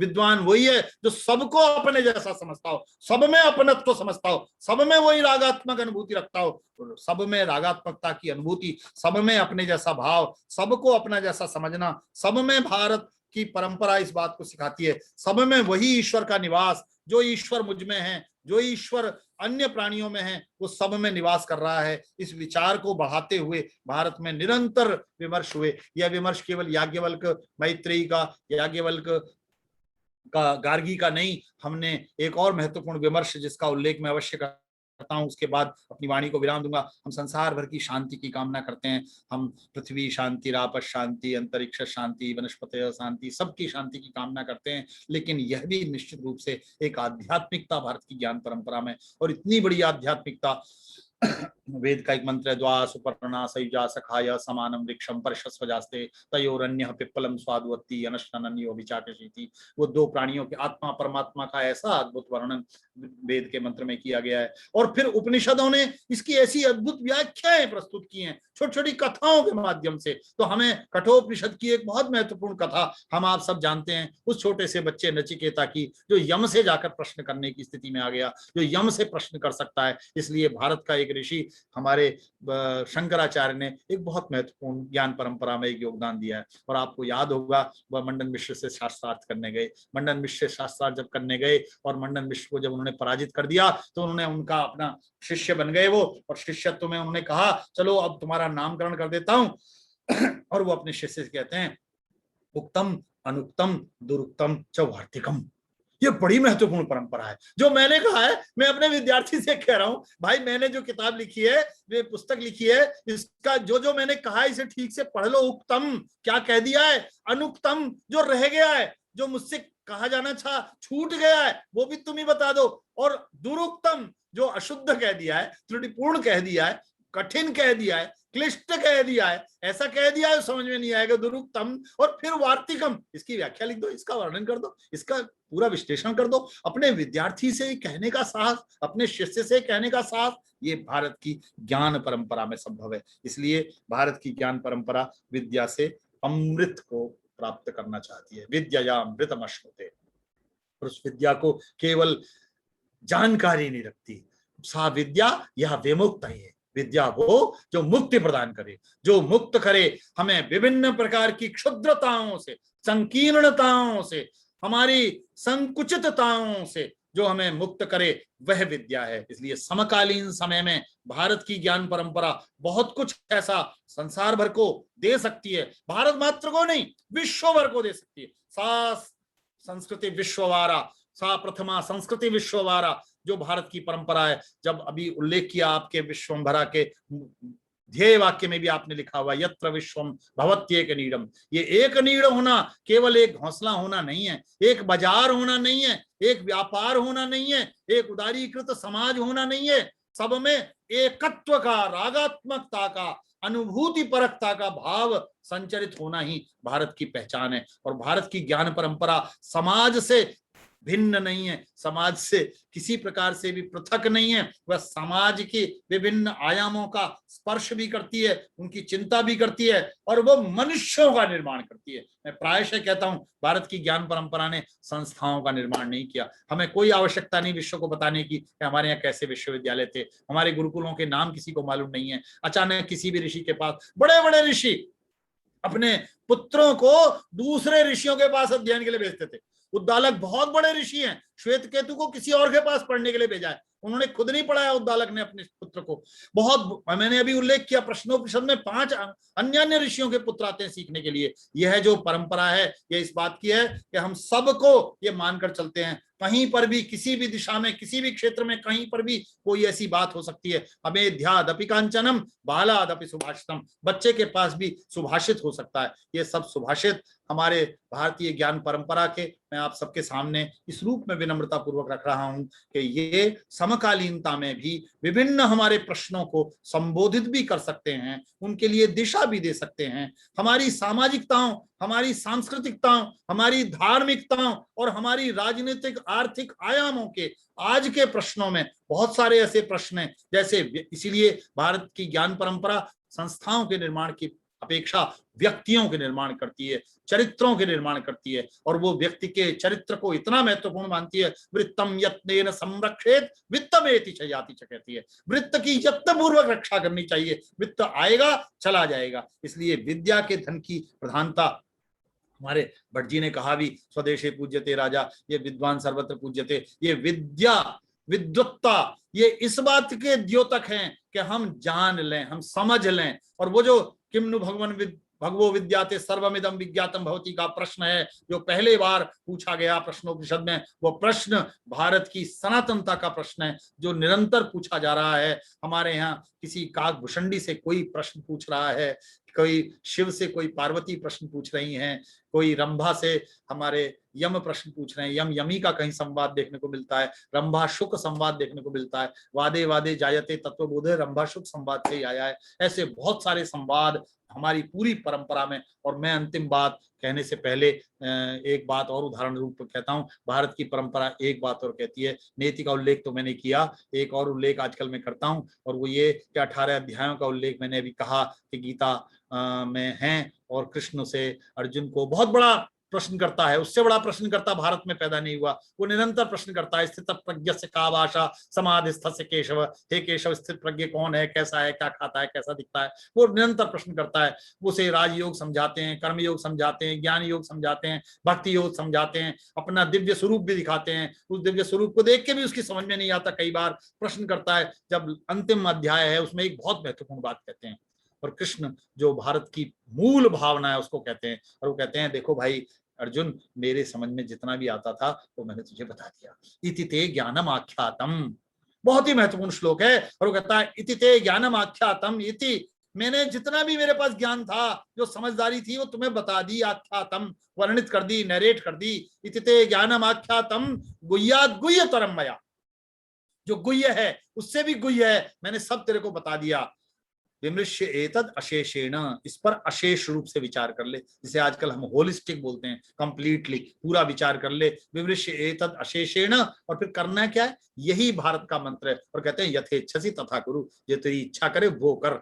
मैं मार्ग नहीं बताऊंगा, मार्ग स्वयं तलाशना है, सत्य का अनुसंधान स्वयं करना है, अपना जीवन हमें स्वयं जीना है। मैं अपने विद्यार्थी से कहता हूं, मेरे पास कोई फार्मूला नहीं है, जो अनुभव है वो बता रहा हूं, उससे सीख कर रास्ता स्वयं बनाना है, क्योंकि दिशाएं नई स्वयं रोज बनेंगी। इसीलिए मैं वापस लौटता हूं तैत्तरीय संहिता में, और जब कहा जब शास्त्र भी नहीं होंगे, गुरु भी नहीं होगा, महाजन भी नहीं होंगे, अब कहा महाजन भी नहीं होंगे, तब किस रास्ते पे जाना है? तब संहिता कहती है, हे पुत्र, हे विद्यार्थी, हे शिष्य, हे मेरे मित्र, जो तेरा अंतःकरण कहे वो कर। अंतःकरण से अधिक ईमानदार कोई नहीं होगा। तो अपने अंतःकरण की बात करने की बात जो गीता के कृष्ण कहते हैं, यथेच्छसि तथा कुरु, मैं कहूंगा भारत की परंपरा की ओर दृष्टि जाना आज के समय में तो अत्यधिक आवश्यक हो गया है। उसके बाद जो हमें करना है वो यथेच्छसि तथा कुरु। सबको प्रणाम करता हूं।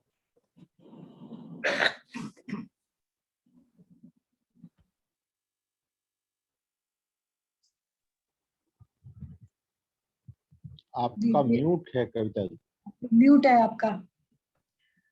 धन्यवाद संजीव जी, बहुत ही अच्छा लगा आपको सुनकर, और बड़ी सार्थकता का अनुभव हुआ आपको आमंत्रित करके, और मुझे लगता है कि हमारे सभी उपस्थितों को ऐसा ही लगा होगा जैसा मुझे अनुभव हो रहा है।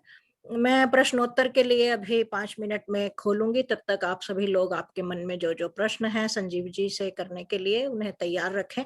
बहुत सार्थक प्रश्न ही केवल करेंगे ताकि समय का ध्यान रखा जा सके, और आप तब तक तैयार कर लें। और मैं एक दो चीजें जो मेरे मन में अभी आ रही थी, और इस समय का उपयोग करते हुए जब तक लोग प्रश्न तैयार करते हैं, मेरे मन में आ रहा था कि यह जो श्रृंखला आपने कहा, जो कि मैंने आपको उधर की तरफ खींच दिया कि विद जाने वाली जो बात की ज्ञान परंपरा की, और इसका एक पक्ष और है, और मेरे मन में आ रहा है कि आपको एक बार हमें पुनः आमंत्रित करना पड़ेगा, मैं चाहती हूँ, क्योंकि आज हमने जो बातें की हैं, आपने हमने अर्थात आपने उसमें क्या है कि हमने जो भारत के ज्ञान की आर्ष परंपरा है, मूलतः हम उस ओर चले गए हैं। लेकिन जैसा कि सभी लोगों को ज्ञात है कि संस्कृत को एक मृत भाषा घोषित कर दिया गया, और कर्म कांड तक जब संस्कार कराना है किसी को बुला लो, ऐसा कर दिया गया। और इस कारण से वे लोग जो आने लगे, जो संस्कार करवाने आने लगे, उनके लिए भी, जैसे मैंने पिछले अपने किसी सत्र में कहा था कि जैसे प्लम्बर को कोई बुलाता है, आवश्यकता पड़ने पर किसी को बुला लो भाई, वो करा देगा, तो ना हम उससे ज्ञान लेते हैं ना वो वे ज्ञान देते हैं। एक आजीविका का सा बन गया है भारत में कई स्थानों पर, जैसे मजदूर खड़े होते हैं सुबह सुबह मंडी के पास कि किसको दिहाड़ी का मजदूर चाहिए। स्थिति यह हो गई कि संस्कार करवाने वाले ये कर्मकांडी उस तरह से एक जगह खड़े होने लगे हैं कि उसको ये संस्कार, उसके घर में जन्म हुआ, मृत्यु हुई, यह हुआ वह हुआ, ले जाइए। तो यह स्थिति आ गई, और इसके कारण हमारे ज्ञान परंपरा में जो कुछ पूजनीय था, जो कुछ वास्तविकता थी जीवन से जुड़ी हुई, हमने सोचा कि पहले तो कर्मकांड तक, और फिर अधिक से अधिक गए तो अध्यात्म तक। हमने समझा यह केवल उतना ही है, अध्यात्म उसका चरम बिंदु है, चरम स्थल है, किंतु इसके अलावा सारे वैदिक ज्ञान में जो डाइपोल्स हैं, जैसे शतहस्त समाहर सहस्रहस्त्र संकिर, या ईशोपनिषद में है कि कुर्वन्ने वेह, ये जो मागृध कस्य स्विद्धनम वाला है कि कमाओ भी लेकिन इतना ऐसे भी करो। तो ये सारे डाइपोल्स जो भारतीय दर्शन में मिलते हैं, ये अपने आप में स्वतः प्रमाण है कि जीवन, जगत और लोकोत्तर तीनों बातें उनमें आती हैं। और इसलिए मुझे ऐसा अभी अनुभव हो रहा था कि आपको हम एक बार जब और आमंत्रित करेंगे, भारतीय परंपरा का यह आर्ष और ऋषि प्रणीत ज्ञान की हम उसमें आ गए हैं। अब हमें जैसे विष्णु शास्त्री हैं, पंचतंत्र है, कहने को बच्चों और पशुओं की कहानियां प्रतीत होती हैं, लेकिन उनमें जीवन और जगत का इतना रहस्य भरा हुआ है, व्यवहार की बातें हैं। और फिर संस्कृत के अपने लेखकों के हैं, चाहे दंडी हैं, माघ हैं, भवभूति हैं या कालिदास हैं, ये कहने को हमें ऐसे प्रतीत हो सकते हैं कि ये साहित्य के रचनाकार हैं, लेकिन इनके माध्यम से जो ज्ञान, क्योंकि जब हम बोलचाल में हम लोग कहा करते हैं कि जब आप अंग्रेजी पढ़ते हैं या मैथमेटिक्स या कुछ और पढ़ते हैं तो केवल मैथमेटिक्स पढ़ रहे होते हैं या साइंस पढ़ रहे होते हैं। जब आप हिंदी पढ़ रहे होते हैं तो मूलतः हिंदी के माध्यम से आप वाङ्मय और राष्ट्रीयता पढ़ रहे होते हैं, और जब आप संस्कृत का पढ़ रहे होते हैं भाषा के रूप में भी, तब आप संस्कार सीख रहे होते हैं। तो इसलिए मुझे लगता है कि संस्कृत की उस परंपरा पर भी हम आपको एक बार आमंत्रित करें कि जो लोक के रचनाकार हैं, जो संस्कृत का एक जो बाद का पक्ष है, यह तो हमने वेद से लेकर दर्शन और महाभारत तक हम आ गए हैं। अभी इसके बाद का जो पक्ष है, मैं चाहूंगी यदि आपको अनुकूल हो तो आपको हम फिर आपकी सुविधा अनुसार आपसे तय कर लेंगे तिथि, और हम आपको फिर से आमंत्रित करेंगे। और एक और चीज मैं थोड़ा सा जोड़ना चाह रही थी। आपने गांधी जी का उल्लेख किया जो ईशोपनिषद के संदर्भ में। मूलतः 1788 में जर्मन फिलोसोफर हुए हैं आर्थर शोपेनहावर।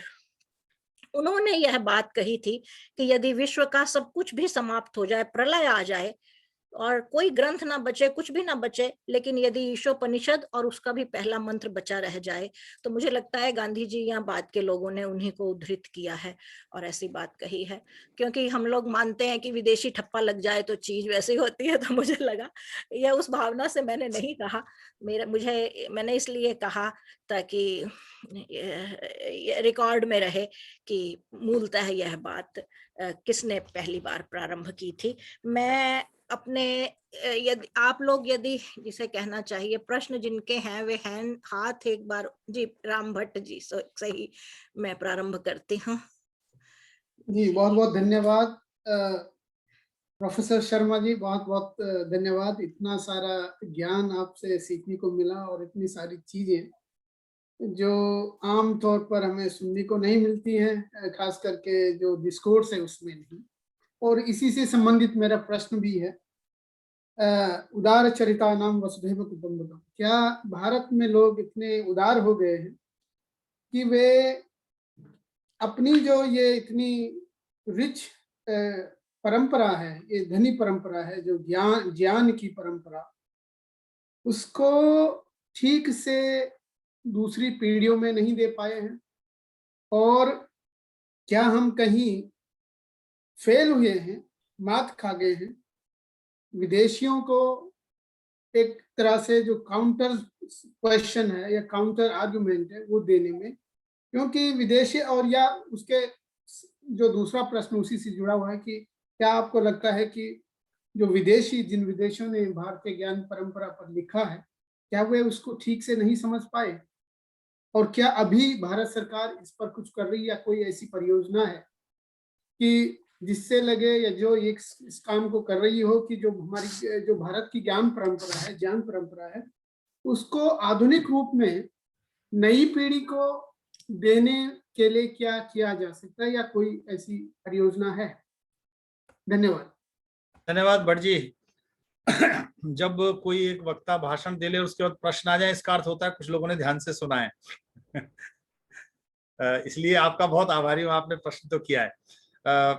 मैं पहले कविता जी ने जो टिप्पणी की उस पर बोलता हूँ। मैं राजनीति विज्ञान का विद्यार्थी हूँ, पुनः रेखांकित करता हूँ, लेकिन संस्कृत साहित्य में राजधर्म पर एक पुस्तक अभी पूरी की है मैंने। इसलिए भास, दंडी, कालिदास, भवभूति, भारवी, इन पर बात करना मुझे अच्छा लगेगा। जब भी बात करने का अवसर होगा निश्चित रूप से अच्छा लगेगा। तो दूसरा प्रश्न, किसी का माइक ऑन हो गया क्या? शिव जी का, मैं म्यूट कर देती हूँ। जी जी। दूसरा प्रश्न जो भट्ट जी ने किया है वो दो भागों में है। एक तो भाग ये है कि क्या हमारी पीढ़ी अपनी नई पीढ़ी तक इस परंपरा को पहुंचाने में समर्थ है या नहीं। मैं तो एक पॉजिटिव आदमी हूँ, सकारात्मक व्यक्ति हूँ, मेरा तो ब्लड ग्रुप भी बी पॉजिटिव है। मैं ये मानता हूँ कि यदि समर्थ ना होती तो मेरे जैसे राजनीति विज्ञान के विद्यार्थी तक इतनी सारी संस्कृत कैसे पहुंची होती। किसी ना किसी ने तो मुझ तक भी पहुंचाई ही है। तो इसलिए हमारी हमसे पहले की पीढ़ियां इतनी समर्थ तो हैं ही। और एक बात और है, भारत का तो ये एक प्रकार से विलक्षणता का भी लक्षण है कि हम इतने सारे आक्रमणों के बाद भी अपने सांस्कृतिक परंपरा में से बहुत कुछ अक्षुण्ण रख पाए हैं। और वह अक्षुण्ण रख पाना इसलिए उसका एक उदाहरण है, उसका उदाहरण यह है कि 1906 से पहले कौटिल्य के बारे में हम सब नाम जानते थे कि कौटिल्य हुआ है, कुछ ग्रंथों में उसका उल्लेख था, लेकिन उसने जो अर्थशास्त्र लिखा है वो हमने देखा नहीं था। 1906 में पहली बार मैसूर के एक सज्जन को किसी के पास वो पांडुलिपि मिली, उन्होंने मैसूर के राजा से निवेदन किया और एक जर्नल में वो प्रकाशित खंडों में हुआ और पुस्तक के रूप में प्रकाशित हुआ 1909 में। ये संयोग है कि 1909 में महात्मा गांधी हिंद स्वराज लिख रहे हैं। और फिर 1912 में केरल में एक स्थान पर हमारे एक व्यक्ति को भास के 13 नाटकों की पांडुलिपियां मिली और त्रावणकोर में, और केरल के महाराज ने उन्हें प्रकाशित किया 1912-1913 में खंडों में। तब पहली बार हमने जाना भास क्या लिख रहा है। और जबकि कालिदास पहले मिल गया था 1800 कुछ में, कालिदास पर संसार भर के लोग ग्रंथ लिख रहे थे, मोरियर विलियम्स भी लिख रहे थे और भी लोग लिख रहे थे। इसलिए ये तो निश्चित मानिए कि अभी पता नहीं क्या मिलेगा। मैंने कहा था अनंत शास्त्रम विपुलाश्च विद्या, हमारे शास्त्र भी अनंत हैं और विद्याएं भी विपुल हैं। अभी वो कितना निकलेगा। कौटिल्य जब लिखता है तो यूं कहता है कि मैं अपने से पहले के 12 आचार्यों का उल्लेख कर रहा हूं, एक भी आचार्य जिसका उन्होंने उल्लेख किया उसकी पुस्तक उपलब्ध नहीं है, लेकिन वो मूल रूप में 21 आचार्यों का उल्लेख करता है। जब मैं कहीं बोलता हूं तो बहुत सारे मित्रों को लगता है ये आयुर्वेद की दवाइयों के नाम तो नहीं है। वातव्याधि, कौण पदंत, पिशुन, बाहुदंती पुत्र, किंजल, इन आचार्यों का उल्लेख करता है और केवल उल्लेख नहीं करता, बार बार विस्तृत वर्णन करता है। मैं उसमें इस समय नहीं जा रहा हूं। इसलिए ये तो मित्र भट्ट जी, मैं आपसे निवेदन करूंगा बिल्कुल आश्वस्त रहिए। भारत की परंपरा में कुछ रक्त संबंध, हमारा गर्भनाल संबंध ऐसा है इस परंपरा से कि वह अक्षुण्ण है। वो कहीं ना कहीं आप जहां बैठे हो वहां भी जीवित है, जहां कविता जी बैठी है वहां भी पहुंच गई है। इसलिए वह विश्व भर में जीवित रहेगी, रहती आई है और रहेगी। वह किसी प्रकार से भी क्षति होने वाली उसको नहीं है। एक बात तो ये। दूसरा, आपने कहा सरकार क्या कर रही है। मैं सरकार क्या कर रही है पे तो बोलने की स्थिति में नहीं हूं, लेकिन आपने कहा कि ऐसा क्यों हुआ कि हम पश्चिम आधारित बहुत ज्यादा हो गए और उनके एक प्रकार के कुचक्र में आए हैं। देखिए, इस पर भी मैं ये कह सकता हूं कि कहीं ना कहीं कोई ना कोई बिंदु बीज विद्यमान रहता आया है हमेशा। वो किसी संगठन के माध्यम से रहा, कुछ व्यक्ति विशेषों के माध्यम से रहा, कुछ लोगों की अपनी ऊर्जा के कारण रहा, कुछ की निष्ठा के कारण रहा, लेकिन वो जीवित अवश्य रहा है। वो कहीं सुरक्षित रहा, वो कहीं प्रस्फुटित भी होने का अवसर ढूंढता है। हाँ, ये सही है, एक समय आया है उसके प्रस्फुटन का और उसको अनुकूल वातावरण दिखाई पड़ रहा है। ये अनुकूल वातावरण कितने दिन रहेगा इसको भी कोई नहीं जानता है। मैंने कहा अल्पश्च कालो बहुविघ्नताच, बहुत थोड़ा समय और बड़े विघ्न है, उनका भी किसी को आभास नहीं है। इसलिए ये मानकर चलिए, सरकारें करें ना करें, सत्ताओं के करने से कुछ नहीं होता है। सत्ताओं के करने से व्यवस्थाएं जीवित नहीं रही हैं। भोज प्रबंध बल्लाल का एक बड़ा महत्वपूर्ण सा ग्रंथ है, उसकी एक कथा है, बहुत छोटी सी बताता हूं आपको। वो भोज बड़ा शौकीन आदमी था। इस मेरे राज्य के सब लोग कवि हों, साहित्यकार हों, ग्रंथ लिखते हो, कविताएं लिखते हो, श्लोक लिखते हो। अरे जो नहीं लिखता हो वो बेपढ़ा लिखा मेरे राज्य में नहीं रहेगा, पकड़ लाओ। सिपाही एक जुलाहे को पकड़ लाए, उससे कहते हैं क्या अपराध है इसका। अरे साहब ये जुलाहा है, कपड़ा बुनता है, कविता नहीं लिखता है। तो कहते हैं अरे भाई क्या करता है तू। तो वो कहता है देखो काव्यम करोमि नहीं चारुतरम करोमि, लिख तो लूंगा, मुझे अच्छी लिखनी नहीं आती, मैं तो कपड़े बुनता हूँ। काव्यम करोमि नहीं चारुतरम करोमि, यत्नात् करोमि यदि चारुतरम करोमि, यदि मेहनत करके लिखूंगा तो बहुत अच्छी लिख लूंगा। फिर कहता है भूपाल मौलि मणिमंडित पादपीठ, राजाओं के मस्तकों पर लगने वाली मणियों से सुशोभित होने वाले पैर के पीड़े वाले हे साहसांक। एक वाक्य में ही पता चल गया उसे काव्य कितना आता है। भूपाल मौलि मणिमंडित पादपीठ हे साहसांक, कवयामि वयामि यामि, कविता करता हूं, कपड़े बुनता हूं, जा रहा हूं, तुम्हारे रोके नहीं रुकूंगा। हमारी परंपरा में कहीं ना कहीं कोई ना कोई एक ऐसा जुलाहा भी जीवित रहेगा, कोई ऐसा लकड़हारा जीवित रहेगा। राजा ने एक लकड़हारे से प्रश्न किया, तुम जा रहे हो, लकड़ी का कंधे पर बहुत बड़ा बोझ लेकर जा रहा है। राजा उससे पूछता है अपि बाहरेण बाधति स्कंध, संस्कृत में बाधति का प्रयोग अशुद्ध है। वो लकड़हारा राजा से कहता है न तथा भारेण बाधते यथा बाधति बाधते, ये इससे बोझ से नहीं इतना दुख रहा है जितना तुम्हारा अशुद्ध प्रयोग दुख रहा है कि बाधती बोल रहे हो या बाधते बनता है। हमने आप सबने वर्षों से सत्यमेव जयते सीख लिया, सुन लिया, रट लिया। जयते नहीं बनता है संस्कृत में। उपनिषद का मंत्र सत्यमेव जयति नानृतम है, मूल मंत्र यही है। तो इसलिए वो कहीं ना कहीं जीवित रहेगा, मुझे पूर्ण विश्वास है। बहुत बहुत ही अच्छा भाई साहब। धन्यवाद, बहुत धन्यवाद, बहुत धन्यवाद। अद्भुत रहा, बहुत अच्छा। यदि किसी और का कोई प्रश्न है, वे भी अपने को अनम्यूट करें। दरअसल प्रश्न से अधिक इसमें रास्ते बहुत सारे हैं इस व्याख्यान में। प्रश्न तो खैर एक स्वाभाविक चीज है लोग कौन करते बोल हैं रहे बहुत। हैं? सॉरी, मैं जरा आपको हाँ, स्पॉटलाइट करना चाहती हूँ। मैं जितेंद्र श्रीवास्तव बोल रहा हूँ। जी, मैं आपको स्पॉटलाइट कर देती हूँ। जी जितेंद्र जी। जी। सबसे पहले तो इस अत्यंत महत्वपूर्ण व्याख्यान के लिए आदरणीय भाई साहब प्रोफेसर संजीव कुमार शर्मा जी को बहुत सारा, मतलब क्या कहेंगे, साधुवाद, बधाई। और जरूरी नहीं कि हर व्याख्यान के बाद प्रश्न ही पूछे जाएं। कई बार व्याख्यान इस तरह के भी होते हैं कि उनसे बहुत सारी नई बातें खुलती हैं। उस ओर जाने की जरूरत होती है, उन रास्तों को पकड़ने की जरूरत होती है।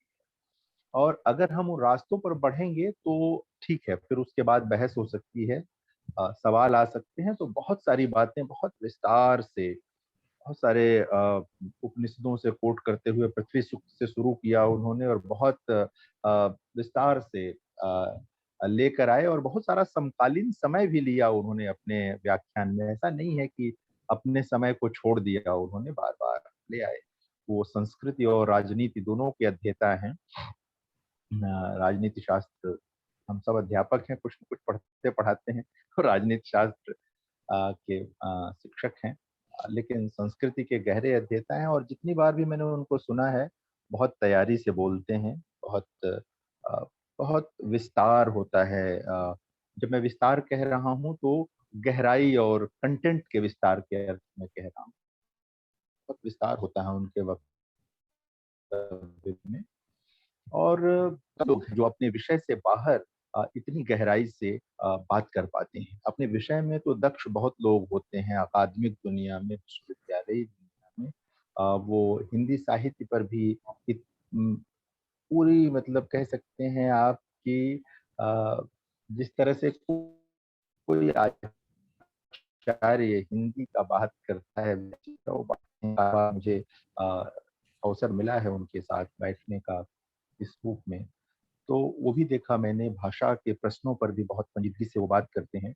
और अपने विश्वविद्यालय में भी उन्होंने बहुत तरह के कार्य किए हैं। जो बातें आज वो कर रहे थे उनके विश्वविद्यालय में, जितना संभव हो सकता है उन्होंने किया है। तो आज बहुत सारी बातें उनके व्याख्यान से निकल कर आई। और सबसे महत्वपूर्ण यह है कि अब बहुत कम लोग इन मुद्दों पर बात करते हैं। ये फैशन से बाहर हो गया है। अब बहुत सारी नई चीजें, नई शब्दावलियां हैं अकादमिक दुनिया में, लोग उन पर फोकस करते हैं। तो आपने कविता जी ये विषय रखा, इस पर भाई साहब का वक्तव्य कराया, इसके लिए आपको भी बधाई। इस तरह के विषय नहीं चुनते लोग, बहुत समकालीन किस्म के विषय चुन लेते हैं लोग, और उसी के इर्द गिर्द बहुत सतही ढंग की बातें होती हैं।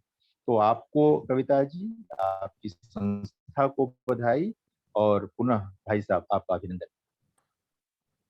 जी, धन्यवाद जितेंद्र जी। भाई साहब से कुछ प्रश्न नहीं था, लेकिन आपने जो उद्गार व्यक्त किए मुझे अच्छा लगा। इस बीच कुछ लोगों ने मुझे पर्सनल मैसेजेस भेजे हैं कि इस ज्ञान को संस्कृत के अतिरिक्त दूसरी भाषाओं में, तो मैं उन्हें जोड़ना चाहूंगी कि दूसरी भाषाओं में इस पर बहुत काम हो रहा है। अंग्रेजी में यानी मेरे पति ही का ही मैं उनका नाम लूं, वे आईआईटी टॉपर हैं भारत के 74 में, जो विश्व की सबसे बड़ी मुख्य यूनिवर्सिटी पीएचडी प्रिंसटन है, कंबशन साइंटिस्ट हैं। लेकिन गत 25 वर्ष से वे वेदों की व्याख्याएं और दर्शन और उपनिषदों पर काम कर रहे हैं अंग्रेजी में। उनका एक साइंटिस्ट के व्यू से आप उनका चैनल देख सकते हैं। तो अंग्रेजी में भी काम हो रहा है, और जर्मनी से, जैसे भैया ने अभी कहा था समकालीनता वाली जो बात की थी कि आज भी किस तरह से प्रासंगिक है, तो जर्मनी से तो इतने प्रोफेसर आते हैं। मैं गुरुकुलों में उनकी एक बच्ची की तो मैं ही गवाह हूँ, बड़ी आयु की थी, 22-23 वर्ष की आयु में उसे उन्होंने भेजा कि भाषा विज्ञान पढ़ के आओ, जो भर्तृहरि का और संस्कृत के ग्रंथों में है। और पाणिनि ने जैसे 10 आचार्यों का वर्णन किया है कि मेरा पाणिनि तो सुपर, उनका माइंड जो है सुपर कंप्यूटर से भी अधिक है, कोई कल्पना नहीं कर सकता ऐसा कैसा ब्रेन हो सकता है। लेकिन पाणिनि ने भी उल्लेख किया है कि ये 10 आचार्य मुझसे पहले कह गए हैं, और बड़े दुर्भाग्य की बात है कि वे सारी चीजें हमें आज उपलब्ध नहीं है, अलग अलग जगह पर अलग अलग बिखरी छितरी हुई हैं। लेकिन यदि कोई भाषा विज्ञान को ही पकड़ कर करे और निरुक्त निघंटु महाभाष्य इस परंपरा में जाए, तो जीवन समाप्त हो सकता है, लेकिन ज्ञान समाप्त नहीं हो सकता, इतना अथाह है। और ऐसे लोग हैं जो इस पर अपना जीवन दे रहे हैं। और यदि हमारे साथ यह है कि भारत में लोग इन विषयों में रुचि कम लेते हैं, संभवतः उन्हें लगता है कि हमें तो सब आता है, या इससे कौन सी रोजी रोटी मिलनी है। और एक और भी कारण हो सकता है कि हमने इसको सोचा कि ये एक वर्ग विशेष, पूजा पद्धति विशेष करने वाले लोगों के लिए है, इसलिए यह त्याज्य है। और बाकी सब, क्योंकि राजनीति ने जिसको हाथ लगाया बाकियों के लिए वह त्याज्य हो गया, यह भी एक चीज होती है। तो ऐसे बहुत सारे कारण हो सकते हैं, होंगे। लेकिन मुझे अच्छा लग रहा है कि भैया के, संजीव जी के इस वक्तव्य के बाद जो लोग अपनी टिप्पणी दे रहे हैं उनके भीतर एक तरह की उत्सुकता है, और इसका और आप सभी असल में इसके प्रचार प्रसार में सहभागी हो सकते हैं। आपकी रुचि ही वह मुख्य कारक होगी कि हम विविध आगे आगे। आपसे भी मैं चाहूंगी कि आप अपने यहाँ जिस भी संस्थान से जुड़े हुए हैं, इस प्रकार की कार्यशालाएं, वक्तव्य, व्याख्यान इत्यादि, सेमिनार, संगोष्ठियां कराइए। और आज का तो विश्व इतना सिमट गया है कोरोना ने के माध्यम से, आम व्यक्ति को भी जूम प्रयोग करना इत्यादि आ गया है। तो आप लोग करवाइए तो यह बात आगे तक पहुंचे। आज आपने जैसे सुना संजीव जी को, और उन्होंने कहा कि एक पूरा दूसरा पक्ष है जिस पर उन्होंने कार्य किया, और मैं तो उस बात को नहीं जानती थी। मैंने तो सहज अपनी उससे कहा कि हमें उस पक्ष को भी आपसे सुनना है, लेकिन आप उस पर कार्य कर रहे हैं राजनीति विज्ञान से जोड़कर, जो संस्कृत के जो लेखकों, मैं उन्हें आचार्य लेखक कहूं या जो भी कहूं, लौकिक लोक के जो लेखक हैं उनकी कृतियों से, तो वह एक दूसरा पक्ष होगा। आप अधिक से अधिक लोगों को जोड़िए, और ऐसे लोग हैं हमारे मध्य, बस हमें उन तक पहुंचना नहीं आता है। आज जैसे हम पहुंचे हैं संजीव जी तक, ऐसे आप भी संजीव जी तक पहुंचिए, और संजीव जी के माध्यम से हम और भी, या विश्वम्भरा के माध्यम से हम और भी लोगों तक पहुंचेंगे, पहुंचना चाहते हैं। मैं किसी और को भी, यदि इसमें प्रश्न हो, कोई कुछ कहना चाहे तो कहें, ताकि हम फिर कार्यक्रम को समापन की ओर ले जा सके। यदि आप में से कोई कुछ कहना चाहता है तो अनम्यूट करें। जी मैम, मेरा एक प्रश्न है। जी जी जी जी प्रणाम सर। सर, प्राचीन भारतीय ज्ञान परंपरा को हम आधुनिक शिक्षा व्यवस्था से और भारतीय युवाओं से कैसे जोड़े? क्योंकि सर विशेष कर सर नैतिक शिक्षा से, क्योंकि सर चीनी विश्वविद्यालयों में नैतिक शिक्षा, आप किसी भी विषय से स्नातकोत्तर करें, वहाँ का अनिवार्य पाठ्यक्रम है, जो हमारे भारत में नहीं है। तो सर इसको हम कैसे जोड़ें भारत में भारतीय युवाओं से या भारतीय ज्ञान शिक्षा व्यवस्था से? धन्यवाद विवेक जी। एक तो नैतिक की परिभाषा भी निरपेक्ष नहीं है। मैं आज प्रातःकाल समकालीन भारतीय दर्शन के समक्ष चुनौतियां का एक कार्यक्रम मेरे विश्वविद्यालय का था। उसमें एक सज्जन को सुन रहा था, कुलपति के रूप में मुझे उपस्थित रहना था। तो उन्होंने नैतिकता की परिभाषा की। मैंने उनसे एक छोटी सी जिज्ञासा व्यक्त की कि हम तो कहते हैं सत्यम ब्रूयात प्रियम ब्रूयात न ब्रूयात सत्यम अप्रियम। अब सत्य भी निरपेक्ष नहीं है, वो भी काल सापेक्ष है, व्यक्ति सापेक्ष है, समय सापेक्ष है। अश्वत्थामा मृतो नरोवा कुंजरोवा, ये सत्य भी है और असत्य भी है। इसका एक पक्ष किसी के लिए असत्य है, एक पक्ष किसी के लिए सत्य है। तो सत्य भी सापेक्ष नहीं है। इसलिए नैतिकता के प्रश्न के नाम से प्रारंभ करने में एक कठिनाई है। वो कठिनाई हमें वहां ले जाएगी जिसकी ओर संकेत कविता जी कर रही हैं। मैं तो प्राय कहता हूं कि विश्व ने, संसार ने, पश्चिम ने हमसे योगा योगा कहा तो हमने योगा योगा शुरू कर दिया। पूरा भारत योगा कह रहा है। बहुत सारे लोगों को मुझे बताना पड़ता है भाई योगा नहीं है, योग है। योग योगश्चित्त वृत्ति निरोध है, योग कर्मसु कौशलम है, उन्हें बताना पड़ता है। मुझे तो इस बात की पूरी संभावना लग रही है, पिछले 15-20 साल से मैं कह रहा हूं, जहां कविता जी बैठी, अमेरिका और इंग्लैंड और यूरोप जिस दिन शोर मचाना शुरू करेंगे संस्कृता संस्कृता संस्कृता, उस दिन पूरे भारत के विश्वविद्यालयों में संस्कृता पढ़ी जा रही होगी। संस्कृत नहीं पढ़ रहे होंगे तब भी वो। इसलिए ये नैतिकता के प्रश्न से प्रारंभ इसे मत कीजिए, इसे प्रारंभ कीजिए इस बात से कि भारत को जानना है। मैं कहता हूं भारत को जाना ही नहीं जा सकता इस परंपरा के बिना, और ये एक प्रकार का तप है। कृष्ण गीता में कहते हैं अनुद्वेग करम वाक्यम सत्यम प्रिय हितम च यत्। अनुद्वेग कर, किसी प्रकार को किसी को उद्विग्न ना करे, सत्य हो, प्रिय हो, हितकारी हो। अब ये प्रिय और हितकारी होने की परेशानी बहुत सारों को दी। हितम मनोहारी च दुर्लभम बचा कहता है भारवी, चिंता हो रही है उसे, हितकारी कौन सा होगा, मनोहर कौन सा होगा। हमारे यहाँ ये प्रश्न बहुत साल से चल रहा है। तो ये वांग्मयम तप उच्यते, कृष्ण कहते हैं ये वांग्मय तप है। हमारा जो वांग्मय तप है विश्वविद्यालयों में बैठे लोगों का, हमें गेरुए वस्त्र धारण करके जंगलों में जाकर तपस्या करना हमारा तप नहीं है। हमारा तप है अध्ययन करना, अनुसंधान करना, जानना, सीखना, समझना, सत्य का अन्वेषण करना, और उसका जो भी अंश अपने अंतेवासी तक, अपने विद्यार्थी तक, अपने मित्रों तक, अपने शुभेच्छुओं तक, अपने संसर्ग तक, अपने संपर्क तक पहुंचा सकें, वो हमारा तप है। इसीलिए मित्र विवेक जी, निवेदन करूंगा इस दृष्टि से और इस दृष्टिकोण से प्रारंभ मत कीजिए। बहुत बार हमको आपको देख कर, हमारे आपके आचरण से, हमारे आपके कृतित्व से, व्यक्तित्व से, हमारी पूरी उपस्थिति से लोग बहुत कुछ सीखते हैं। उसे सीख सकें लोग, उसके योग्य हम बन जाएं, वही नैतिक शिक्षा है।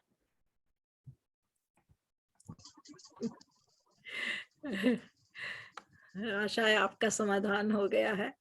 वैसे अमेरिका में भी इसी प्रकार से अनिवार्य है इस तरह की शिक्षा। और कोई और यदि कुछ कहना चाहें तो शिव, आप कुछ कहेंगे? नमस्कार सभी को, मैं डॉक्टर किशोर कुमार, अग्रज और गुरुवर प्रोफेसर संजीव जी को प्रणाम। और सच में सर बहुत अद्भुत संभाषण था, और समकालीनता की बात जब करी आपने तो मैं बिल्कुल आप ही के कथन को बस एक्सटेंड कर रहा हूँ और स्वामी विवेकानंद को कोट कर रहा हूँ। वो कहते हैं कि भारतीय परंपरा में निम्न स्तरीय सत्य से उच्च स्तरीय सत्य की तरफ निरंतर चलते रहना होता है। और सबसे अच्छी बात सर जो आपने कही ना कि जो हमारा दर्शन या ज्ञान मौजूद है उसे समकालीन परिप्रेक्ष्य में सही तरीके से अप्लाई कर सकें, वो हर क्षेत्र में हो, चाहे नैतिकता को आपने डिजाइन बताया हो, चाहे ज्ञान के क्षेत्र में वेदांत को हमने पराकाष्ठा माना हो, और ये भी उम्मीद करते हैं कुछ बेहतर कभी आएगा तो उसे भी स्वीकार कर लेंगे। तो सर इतने ओजस्वी संभाषण के लिए आभार, इनवाइट के लिए आभार, आपको आयोजन के लिए धन्यवाद किशोर जी। मुझे जो पिछली बात चल रही थी, मुझे उस प्रसंग में कहना था, हम लोग यहाँ अमेरिका में बहुत चिंतित रहते हैं। सौभाग्यशाली हैं यूरोप के वे देश जहाँ अभी भी इंडोलॉजी शब्द चल रहा है, क्योंकि भारत में जैसा संजीव जी ने बताया नैतिक शिक्षा के नाम पर करेंगे तो बड़ा गड़बड़ हो जाएगी। विदेशों में चल सकता है नैतिकता के नाम पर यह चीज, लेकिन भारत में नहीं चल पा रही। और विदेशों में एक दूसरी चीज शुरू हुई है कि इंडोलॉजी शब्द हटाकर अब साउथ एशियन स्टडीज आने लगा है। तो ताकि क्योंकि भारत को जो श्रेय मिलता था इस ज्ञान परंपरा का, अब उसे हटाकर एक दूसरा शब्द लाया जा रहा है। बड़े, मैं तो उसे षड्यंत्र पूर्वक ही कहूंगी, और हमें उससे सचेत रहना है। तो आप लोग जो इंडोलॉजी विभागों से जुड़े हुए लोग हैं, वे उनसे मेरा आग्रह है कि कम से कम इसे तो जीवित रखें, ताकि भारत की ज्ञान परंपरा को कम से कम थोड़ा क्रेडिट तो मिलता है इस शब्द के माध्यम से, अन्यथा यह भी चला जाएगा साउथ एशियन स्टडीज कहने से। तो मुझे लग नहीं रहा कि अभी सब लोगों को बस अच्छा लगा है, लोग विचार कर रहे हैं, कोई और प्रश्न नहीं है। तो आज के कार्यक्रम को हम अब समापन की ओर ले जाएंगे। मैं एक बार विश्वम्भरा परिवार की ओर से और अपनी ओर से भी संजीव जी को बहुत हार्दिक धन्यवाद देती हूँ। लेकिन यह उनके साथ उनका हमारे मंच पर स्वागत का अंत नहीं है, वे आते रहेंगे। आज उन्होंने हाँ कर दी है, कम से कम एक बार तो वे और आने वाले हैं। उसके बाद भी हम चाहेंगे हम एक सीरीज जैसी शुरू करें कि जिसमें वे समय समय पर आए, जितना उनको सुविधा हो, क्योंकि दायित्व बहुत हैं उनके, विश्वविद्यालयीय दायित्व बहुत होते हैं कुलपति के रूप में, और वे जिस चीज से, जिस विषय से उनकी विशेषज्ञता है, उसके लिए भी उन्हें प्रशासनिक कार्यों के अतिरिक्त समय निकालना पड़ता है, जो पॉलिटिकल साइंस उनकी विशेषज्ञता का क्षेत्र है। और आप सबने देखा ही कि कैसे वे भारतीय ज्ञान विज्ञान से संबंधित विषयों में भी रुचि रखते हैं और पारंगतता रखते हैं। तो उससे संबंधित विषयों के लिए भी उन्हें अवश्य, जैसे आज हमने ही आमंत्रित किया और लोग भी आमंत्रित करते होंगे, तो उसके लिए भी उन्हें समय देना होता होगा। किंतु फिर भी मैं आशा करूंगी वे अवश्य एक आएंगे हमारे मंच पर समय समय पर। हम सदा हार्दिक स्वागत करेंगे उनका। और मैं अपनी प्रिय वंदना जी का फिर से धन्यवाद देना चाहती हूँ, क्योंकि शुरू में कुछ लोग जुड़े नहीं थे। तो वंदना जी मेरी, आप समझिए, मेरे हृदय के बहुत समीप हैं, और उन्हीं के कारण मैं संजीव जी से जुड़ पाई हूँ, और इसका श्रेय कार्यक्रम का उन्हीं को जाता है। वंदना जी हिंदी की बड़ी सम्मानित और सशक्त हस्ताक्षर है, बड़ी अच्छी कविताएं लिखी हैं उन्होंने, और हिंदी की प्रोफेसर हैं चौधरी चरण सिंह विश्वविद्यालय के अंतर्गत, और संजीव जी की बहन है। तो वंदना, फिर से मैं वंदना जी को थोड़ा स्पॉटलाइट कर दूं, आने से रह ना जाए रिकॉर्डिंग में। कहाँ है वंदना? एक बार स्वागत स्वागत, आपके धन्यवाद का हार्दिक स्वागत। हाँ, ये वंदना जी हैं। तो मैं अब चाहूंगी कि वंदना जी विश्वम्भरा, क्योंकि वंदना जी विश्वम्भरा परिवार की सदस्य हैं, तो मैं वंदना जी से चाहूंगी आज के कार्यक्रम का समापन अपने शब्दों से करें। सभी को नमस्कार। असल में अभी जितेंद्र श्रीवास्तव जी ने एक बात कही थी भाई साहब के संबोधन के बाद, कि कुछ संबोधन इस तरह के होते हैं जहाँ हमारे पास प्रश्न नहीं होते, हम उनमें कही हुई बातों के समझने के लिए ही विभिन्न दिशाओं की ओर निकल जाते हैं। तो मेरी हालत तो वही हो गई, मैं उतनी ही स्तंभित, उतनी ही अवाक, उतनी ही हतप्रभ और उतनी ही प्रसन्नता से भरी हुई हूँ। और मैं भाई साहब को सुनने के लिए बहुत इंतजार करती रही थी। हमारे महाविद्यालय में एक बार भाई साहब हमने बुलाए थे, बहुत सालों के इंतजार के बाद भाई साहब का हमें वक्तव्य सुनने को मिला था। उसके बाद मेरे ख्याल से 4 या 5 साल हो गए हैं जब ये सौभाग्य हमें मिला कि हम भाई साहब से उनके कीमती समय में से समय मांग सकें और विशंबरा के मंच पर उन्हें आमंत्रित कर सकें। उन्होंने हमारा आमंत्रण स्वीकार किया, और बस हालत तो सबकी जैसी है वैसी ही मेरी है कि अभी हम अवाक हैं, और हमें समझ नहीं आ रहा है कि एक ही राजनीति शास्त्र के कोई व्यक्ति, और वो कहाँ भास भवभूति कालिदास माँ जाने कहाँ से संदर्भ उठा के इतना समृद्ध वक्तव्य बहुत ही कम सुनने को मिलता है। हम लोग रिफ्रेशर्स में जाते हैं तो बहुत ही कम ऐसा होता है, वरना तो हम ज्यादातर वहां जान ही छुड़ाते रहते हैं, समय ही पास करते रहते हैं, और छोटे बच्चों की तरह पर्चियां लिख लिख के एक दूसरे को पास करते रहते हैं कि भाई महोदय हमें पका रहे हैं, या नींद आ रही है, या भूख लग रही है, या बाहर जाना है। तो हम उन्हीं कक्षाओं में पहुंच जाते हैं प्रोफेसर होने के बावजूद भी। बहुत ही कम ऐसे वक्ता होते हैं जिनके बारे में बार बार लगता है कि फिर कब आएंगे। तो भाई साहब को सुनना मेरे लिए हमेशा ही मेरे लिए एक ऐसी जिज्ञासा रही है, ऐसी उत्सुकता रही है और ऐसी प्रसन्नता रही है। इसके लिए मैं भाई साहब की तो खैर क्या आभार व्यक्त करूं, लेकिन कविता दीदी की भी बहुत आभारी हूँ कि उन्होंने मुझे ये याद दिलाया कि भाई तुम उन्हें बुलाइए, और मैं ये समय भाई साहब से ले सकी और आप सबने इतने मनोयोग से सुना।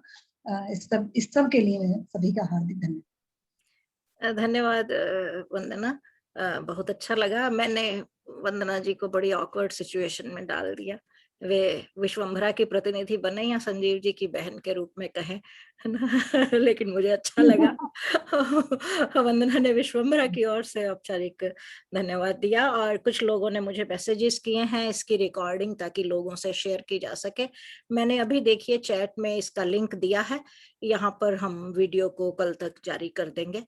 रिकॉर्डिंग वहाँ हमने लाइव नहीं किया, क्योंकि लाइव होने से लोग थोड़ा समझते हैं कि फिर हमें कार्यक्रम में जाने की क्या आवश्यकता है, और बाद में उन्हें अनुभव होता है कि हम वंचित रह गए, संवाद नहीं कर सके, कोई कुछ नहीं। तो इसलिए मैं रिकॉर्डिंग को ही महत्व देती हूँ। तो आप सब जुड़िए, और मेरा संपर्क सभी के पास है, संजीव जी की, वंदना जी, किसी भी माध्यम से आप विश्वम्भरा से जुड़ सकते हैं। आप सभी का पुनः पुनः धन्यवाद। फिर से हम मिलेंगे, बार बार मिलेंगे। और मैं संजीव जी को और विवेक जी को भी, विवेक जी आपने भी हमें चीन से अवगत कराया, आपका भी धन्यवाद। और संजीव जी हम पुनः मिलेंगे। हमारा विश्वम्भरा परिवार आपका आभारी है। धन्यवाद, धन्यवाद, सबको नमस्ते। प्रणाम करता हूँ, सबको सभी प्रणाम। को नमस्कार, सबको प्रणाम, सबको प्रणाम।